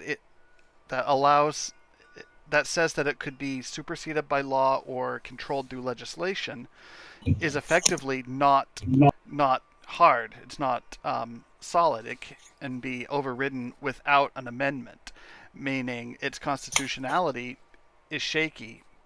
Meaning all of the powers of the executive branch, if they can be taken away through legislation, then this whole section of the executive branch doesn't need to be amended away. It can be legislated away very quickly.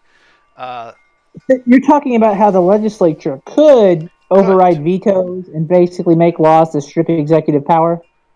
I'm saying that they could have shut down the whole executive branch. My point. But then my point in all this. You're missing one. Let me get back to what my point was. You're missing one. All this power was there. There was always the means to do some pretty serious damage, but instead we had a group saying that they had no power when they actually had so much power that they never used it. And I find that's kind of an interesting testament to how people approach Democraciv. There's always that chance for chaotic elements, and we have some here in Democraciv that love to exploit this stuff, but... Oh, I see. The executive branch shall consist of the executive ministry, which shall hold the responsibility of making all game decisions unless law is passed to provide for alternatives. So the legislature passes a law, ministry vetoes, and then the legislature overrides it and says, actually, we're going to do the game sessions now. Right. And the Constitution says it's valid. Right. You're missing one fundamental check, which, although not written into the Constitution, is how do the people vote? No, it has to be written into the Constitution. It doesn't. It doesn't, because you have to have trust in the community.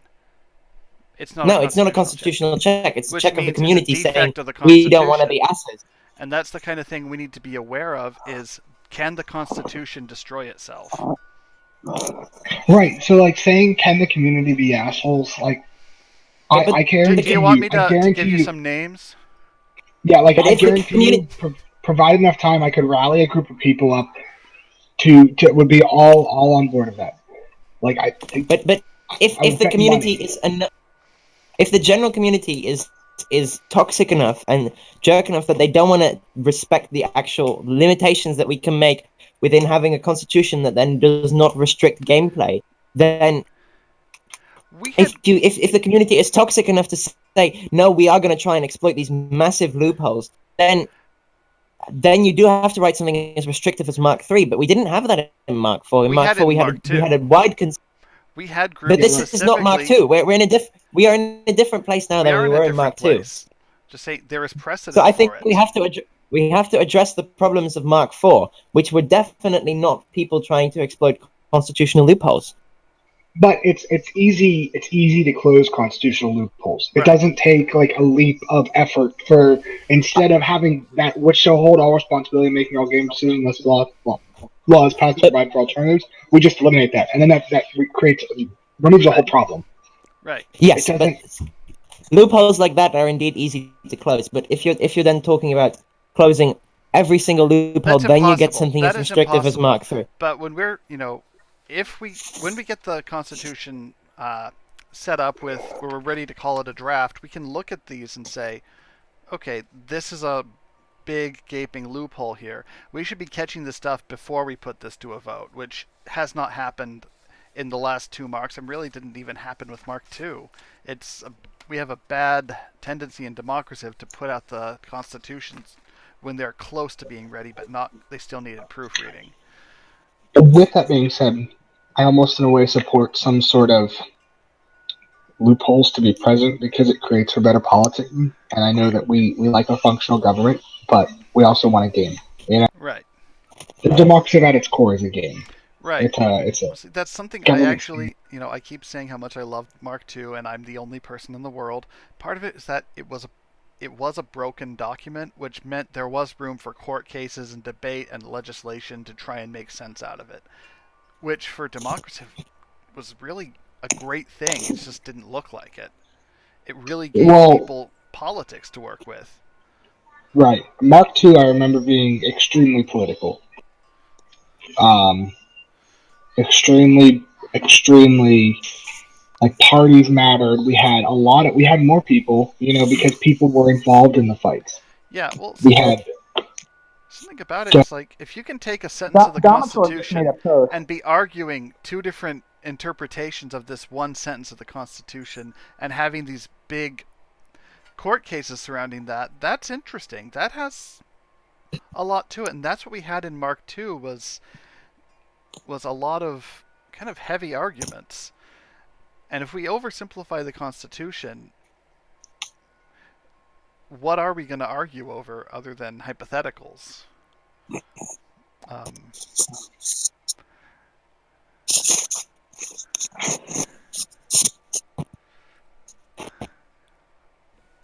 Well, it feels like the best thing we need to be doing is looking at the Mark IV as a template. So the Mark V will probably resemble Mark IV in structure. So the Mark IV, we had 8 articles. And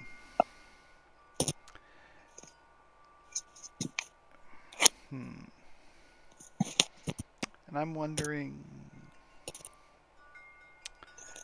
you can actually kind of divide it into 2 sections here.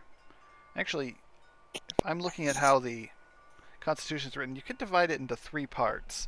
But the first part, Articles 1, 2, and 3, being the structure of government. Articles 4 and 5 being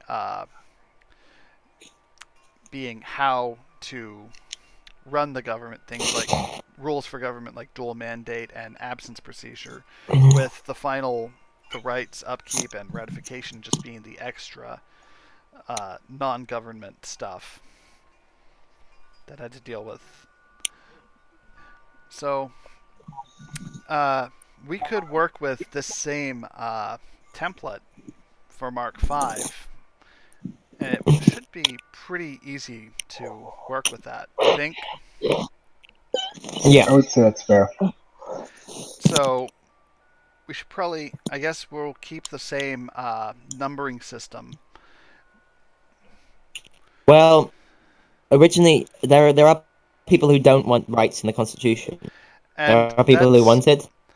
There weren't rights in Mark II. I had suggested a Bill of Rights be put in for Mark III. A a modified version of that Bill of Rights got put into the Constitution in that messy second half. Which if you've read the second half of the Mark III Constitution, you'll really see that several documents just were shuffled together. And some of them I wrote, some of them if it said coffee on it, it had nothing to do with me. Because I wouldn't write myself into the Constitution like that. Yeah, I remember the decaffeination amendment. Yeah.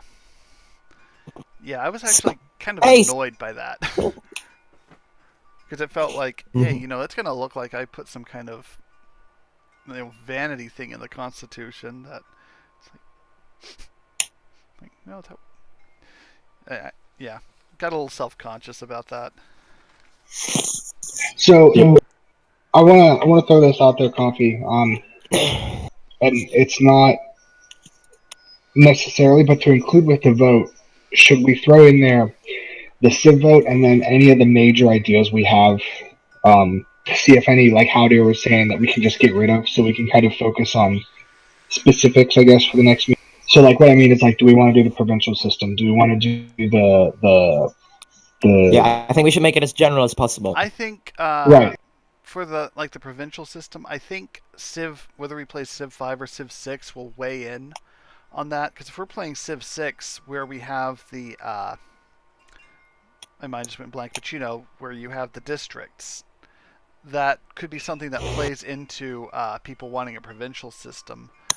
So I kind of want to see what we decide on Civ 6. I think a provincial system is something that we could actually set up outside the Constitution, or work into the legislative section.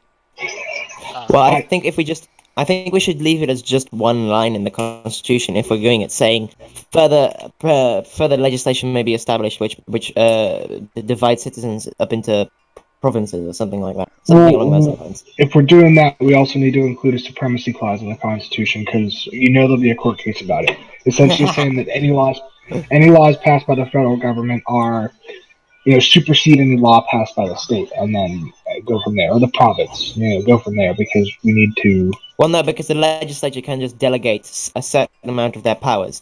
In the legislative bill, they can say the legislature delegates these powers to local assemblies, but they may not supersede the legislature. I also think we should add a rule that the regional governments have to be democratic as well. So to that, we have to really get into the whole citizenship system debate, which is right. Which is that's a heavy debate. I think we should just hold a separate meeting for that, if that's what we're going to do. Yeah, absolutely. I think if we go to the provincial discussion, then we are going to get into the citizenship and dividing the community up into cities and states and groups, and that's a much larger debate. So the two questions that I think we'll put to the community are, do we do Civ 6, and are we going to use the same model as Mark IV? And then I think we'll be having to explain to people that we're not using the text of Mark IV.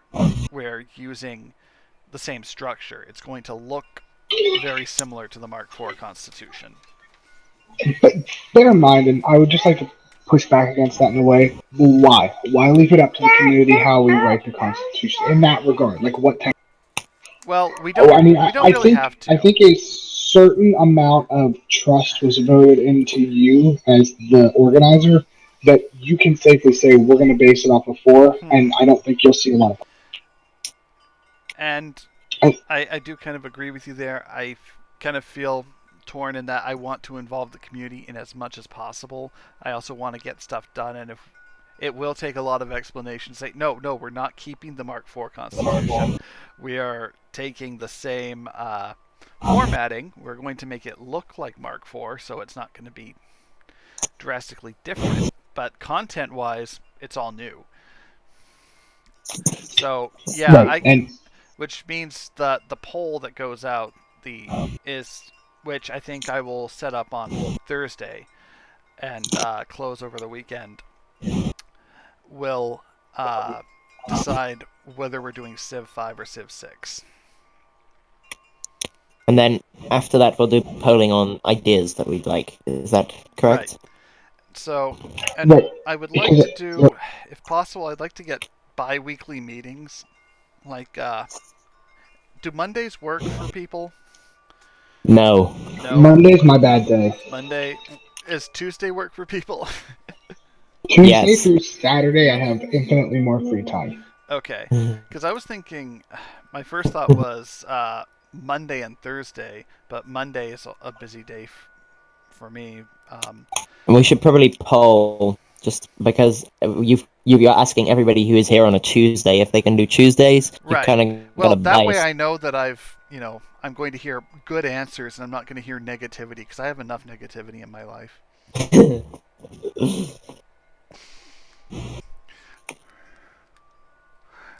So, yeah, but having 2 meetings in a week does mean that people who can't make it on Tuesday can still make it on another day. But I would be curious to once again point out, we're going to spin our wheels if we have a meeting Thursday of this week, just because we don't really even know what Civ we're going to have yet. Right. Obviously, it's up to you, but if I feel that there's not anything we can get done, then I think we could have a debate over, a more detailed debate over whether to use a citizenship model or not, and how we would implement that. We could do that, or we could hold that off till next week. I think we hold that off until at least we've got the Civ. Okay. Right. We need yeah, to know the game of Civ, and if there's interest in even doing that model from the community, because why spin our wheels? And I know there's a lot of mixed feelings towards it. Some people are very resistant, and some people still have a bad taste in their mouth from Mark III. And there's some people that are eager to see something like that play out. So that's something that's, might even be a full meeting of debate to really decide on that.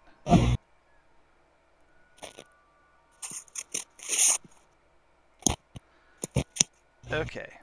So, is there anything else we need to cover in this meeting? As far as the general polling, will there be sort of a suggestions list, so where people can? Because I think we should poll on everything at once, just all the wide subject areas like monarchy, parliamentary, bicameral, having no executive. Poll on all of that at the same time as polling on regional. I think that should be separate from the Civ choice. Yeah, no. Yeah. But in the same poll as having the question, would you prefer a regional system or having everything under one central government? We should make a list of all possible polling questions. Yeah, that would actually be a very good idea, and if we can come up with a good poll list, we can actually put up, I would call it an informal poll, because it's not, we don't want people to think it's the actual election, that we're actually picking these things right now, but to get the opinion of the community. I think we do need to make it formal, because if I think we need to say this is formal vote in this, instead of ideas that don't get a reasonable amount of support, or we just discount from initial discussion. Right. I think that kind of to build on what Haldir's saying is that we can't do anything until we know that. Right. We're stuck. We're hard stuck. Right. But I just don't want to give the idea that, people are voting an a la carte constitution in the poll, and that's what that is. And so it's like, I will take monarchy with this citizenship system and no legislature, and a really powerful court, and yeah, I'll take that. I don't. Perfect. Yeah, I mean, no, that's perfect. That's going to be a mess, because it would be an a la court. That's actually would be kind of fun to do that. Put all the ideas in a checklist and just go with no constitution either. Just that's our constitution. but then don't make it like that. Just make it really general top subjects, like things like, do you want to play more than one Civ? if we're doing regional, do you want to do something regional? Just anything regional? No, I think that we need at least an idea of what the community wants so we can guide these discussions down a path. Because we're just, like I said, spinning our wheels. But we also need to make it clear that this decision will have consequences.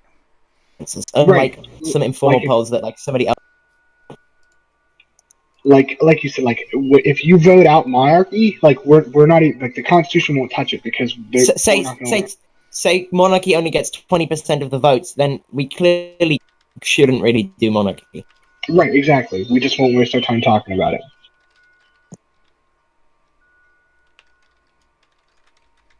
But it's up to Espresso to decide, obviously. Right, he's our god. All hail. Express. All hail. You killed him! He's dead. Alright, I'll take over. No. Well, I'm guys, writing right out some ideas for the poll on the OneNote document. Okay. If I was in charge, we'd have a constitution already. Just throwing that out there. Well, yeah, sure, okay. That's probably the But bad your thing. constitution wouldn't have Do you the have a option draft? for espresso worship. Yeah, Direct democracy. we launch right that's in now. there. We're gonna play Office of Time. So what kind of government models? Playing multiple civ. Now, Playing multiple civs. for questions on the government models, first question, I have representative democracy, monarchy, and direct democracy. What other models do you think people would be interested in proposing? Okay, I would just like to throw this out there. I think direct democracy, it just needs to go away. I agree that it's, but I do kind of want to see if people are still. You think? Yeah, I should take no, that we should definitely put it in there. I just kind of want to see how popular it still is. Can we put it in super small font? It's just going to be a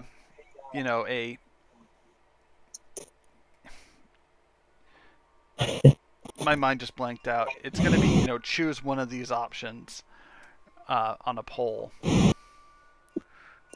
Seanbox, you're supposed to quit reproducing. 1 sec, my cat is screaming. And that's been seconded. Do I need to put that on the poll? Here. Yeah, should Sean Bach? Well, so like anybody who was around from Mark II knows Baby Lang is notorious for interrupting games. It wasn't actually the cat. Okay, so that's number 2 is Sean Box reproducing.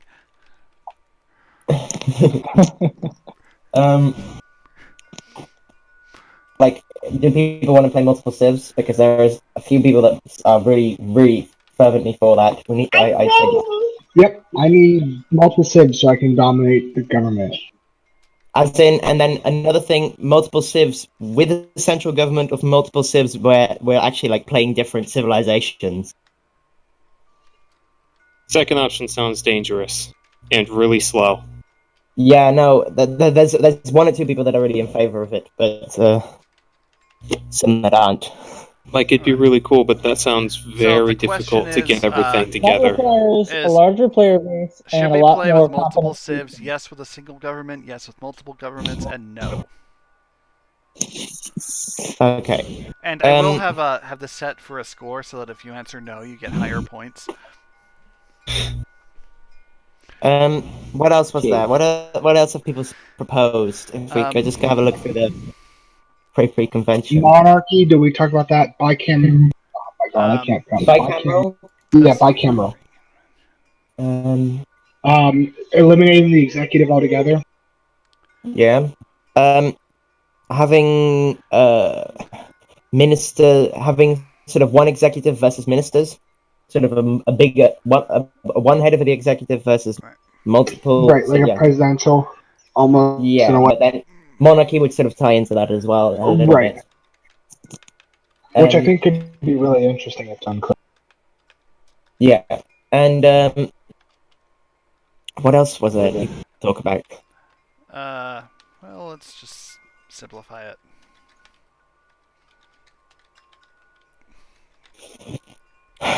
Um,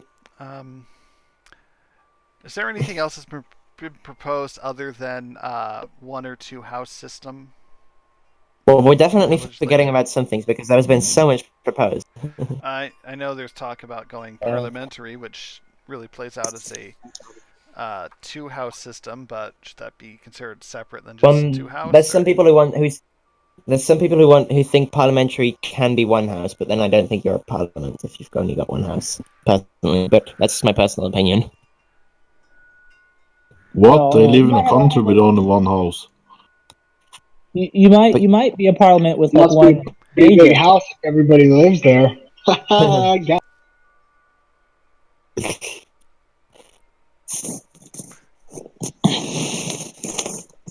Yeah, go on.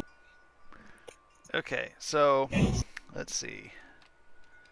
So for the executive branch,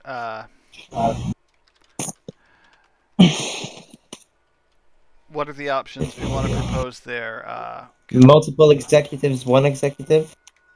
Multiple executives? I say multiple people in it. Right, yeah. Multiple people in it. No. We're gonna have 6 presidents. The legislature brings forward the executive every legislative term. So the legislature chooses like a streamer every term. Something sort of how the UK Parliament forms a government every iteration. No, from what I was hearing from the people, they literally just wanted the legislature to send somebody to stream and play the game, but they make all the decisions. The legislature. That's just one idea I heard floated. So that sounds likely to be the most powerful person in the legislature. Yeah, something like that. So it would probably be the prime minister in most cases, but not necessarily. Yeah. So, okay, yeah. Another thing. Questions that we do. I've got government model, multiple civs, type of legislative houses, and type of executive. What else do we think we really should get from people early on? There was what was it? I guess we should. I'm going to go ahead and ask about citizenship. Okay.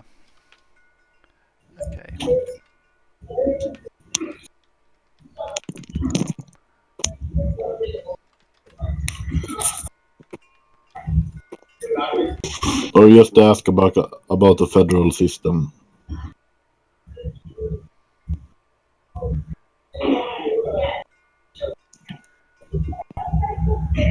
Tell you what, so I'm able to focus a little better. Could people just write in the convention meeting channel suggestions for questions and topics? I'm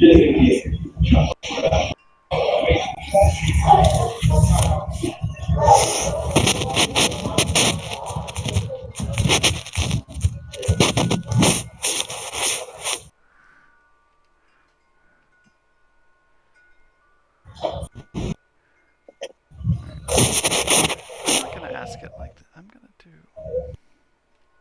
Did you see that post by Domator from like half an hour ago? No, I did not.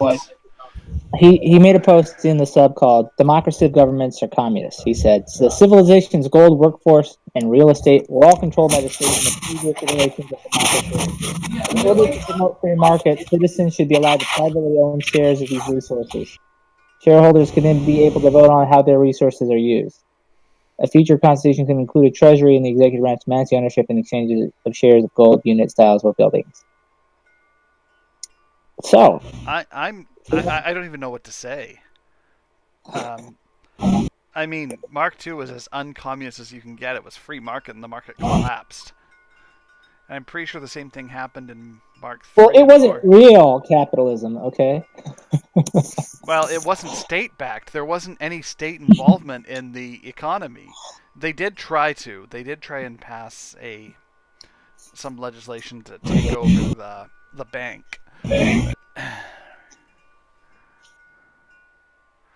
All right. Yeah, I think specialized ministers wouldn't be great because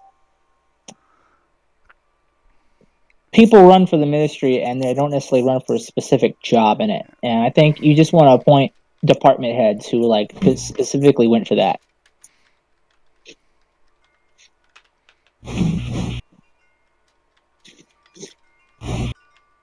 Yeah, no, I don't think polling on specific province systems is a good idea yet, just because then you start getting into nitty-gritty detail, which we were just trying to find a sort of a general opinion if people would be up for it at all. Really, I think we should decide the game before that, because that can Right. differentiate Yeah, that decision. So, do we want to do a Google form were where gonna there's like release a binding this vote on the game, and then a poll on game attributes like provinces and stuff? I don't know. Yeah, but we agreed that we'd I'm going do to a poll on the game. I'm going to do the official vote on Civ 5 or 6 is going to be a Google form. We don't necessarily need to use Google Forms for the informal poll. That's just kind of finding what the community really feels about this stuff. But now, right now, unless moderation still has their their registration, validation, whatever they were using, unless that's still up, I have no way of validating whether these votes are you can just ask people to say I voted, and ask them to vote with their Reddit name. Yeah, I have my opinions on that, but that, I suppose, it's better than nothing, really. Right. My problem with it is that it adds an extra step to voting that shouldn't be there. It makes you leave the form, go to a site, log in. It takes more time than it should. It's more effort. And effort is the largest barrier to access in Democraciv. Me personally, I get very frustrated by it, and if I have to go through the vote and then I'm not done, I have to do these other steps to validate it, I get frustrated, and so it's like when I actually voted in the thing to determine who was going to be the organizer, and they had to contact me about my vote because I didn't respond to that because it annoys me. I wonder who you voted for. Yeah, I wonder too. I normally don't like to vote for myself, but in this case I did because I felt like it. Because apparently I ran a really good campaign to myself, and I'd been talking to myself a lot, and my doctor was getting concerned. So I still had that other thing that people were talking about, but I can't remember what it was now.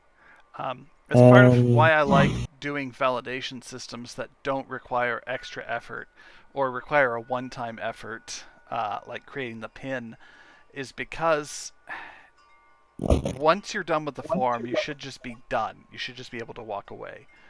And if you have to stop and do an extra step, the thing I'm wondering is, why don't we just, if we're going to make you sign onto Reddit and post, why don't we just do the vote by Reddit post?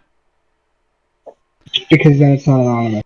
Well, we can actually do that by creating a second subreddit with a spam filter, so that all posts have to be authorized. They have to be approved by moderation. They will show as invisible. Then it's not a secret ballot, is it? Moderators can see what is on the replies, but nobody else can. Well, one issue is that a Google form, the data is easier to use. Yes, I mean, it's easier to use, but unless you have a validation system set up, then it's easy to fake. It's easy to vote multiple times. However, I will say, using a Reddit post is just as easy, though. You know, maybe moderation still has their. I will talk with them about whether they have a pin system set up. As if they still do, then that would be good. Then I could just work with that, and I can just pass the validation on to them. So I'll check with them on that. I think we want a system where we can easily extract the data, because one of the things we're going to want to do. If I were setting these systems up, I could do all this, but I have no involvement in what's going on. I don't know how it's set up. I do know that it's based off my systems still, so at least it has that going for it. And if they are using the same pin verification system, it'll be really easy for them to validate. I would also like to add that for statistical purposes, we might want to ask people how many formal marks they have been in. That's not a bad idea. Get some demographic information.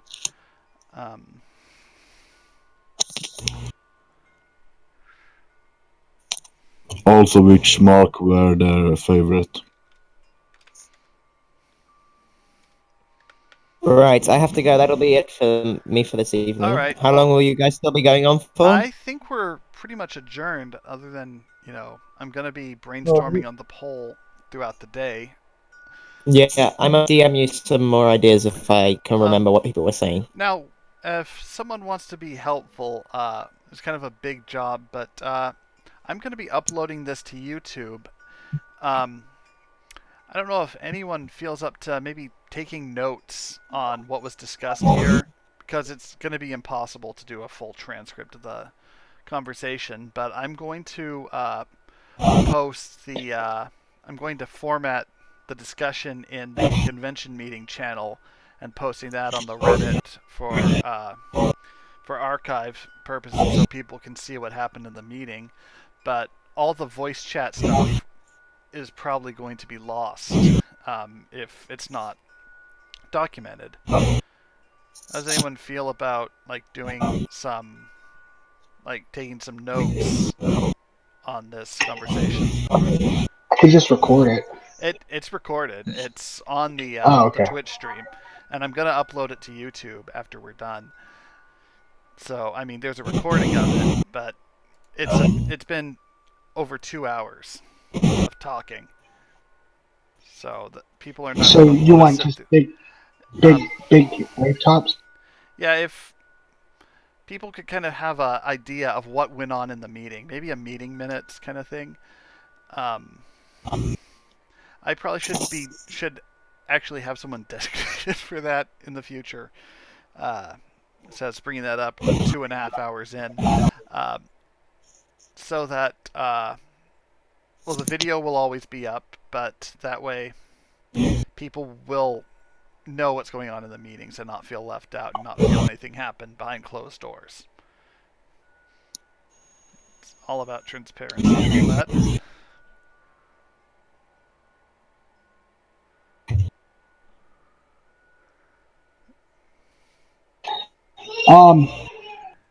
I'm sure somebody can do it in the future.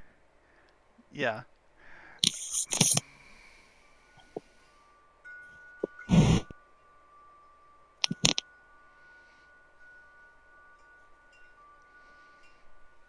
Okay.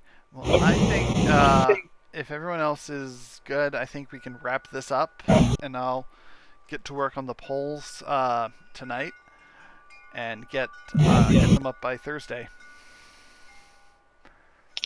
Okay. All right. So next meeting is Monday. Not working for people. I don't know. I don't know that it would be a problem for me. But is it the same time as today?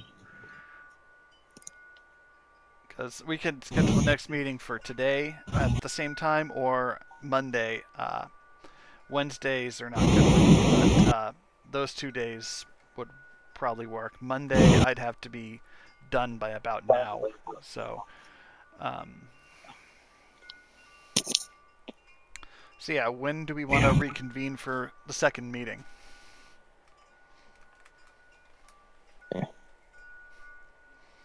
Yeah, both days are fine for me. Then we'll just do Tuesday, same time.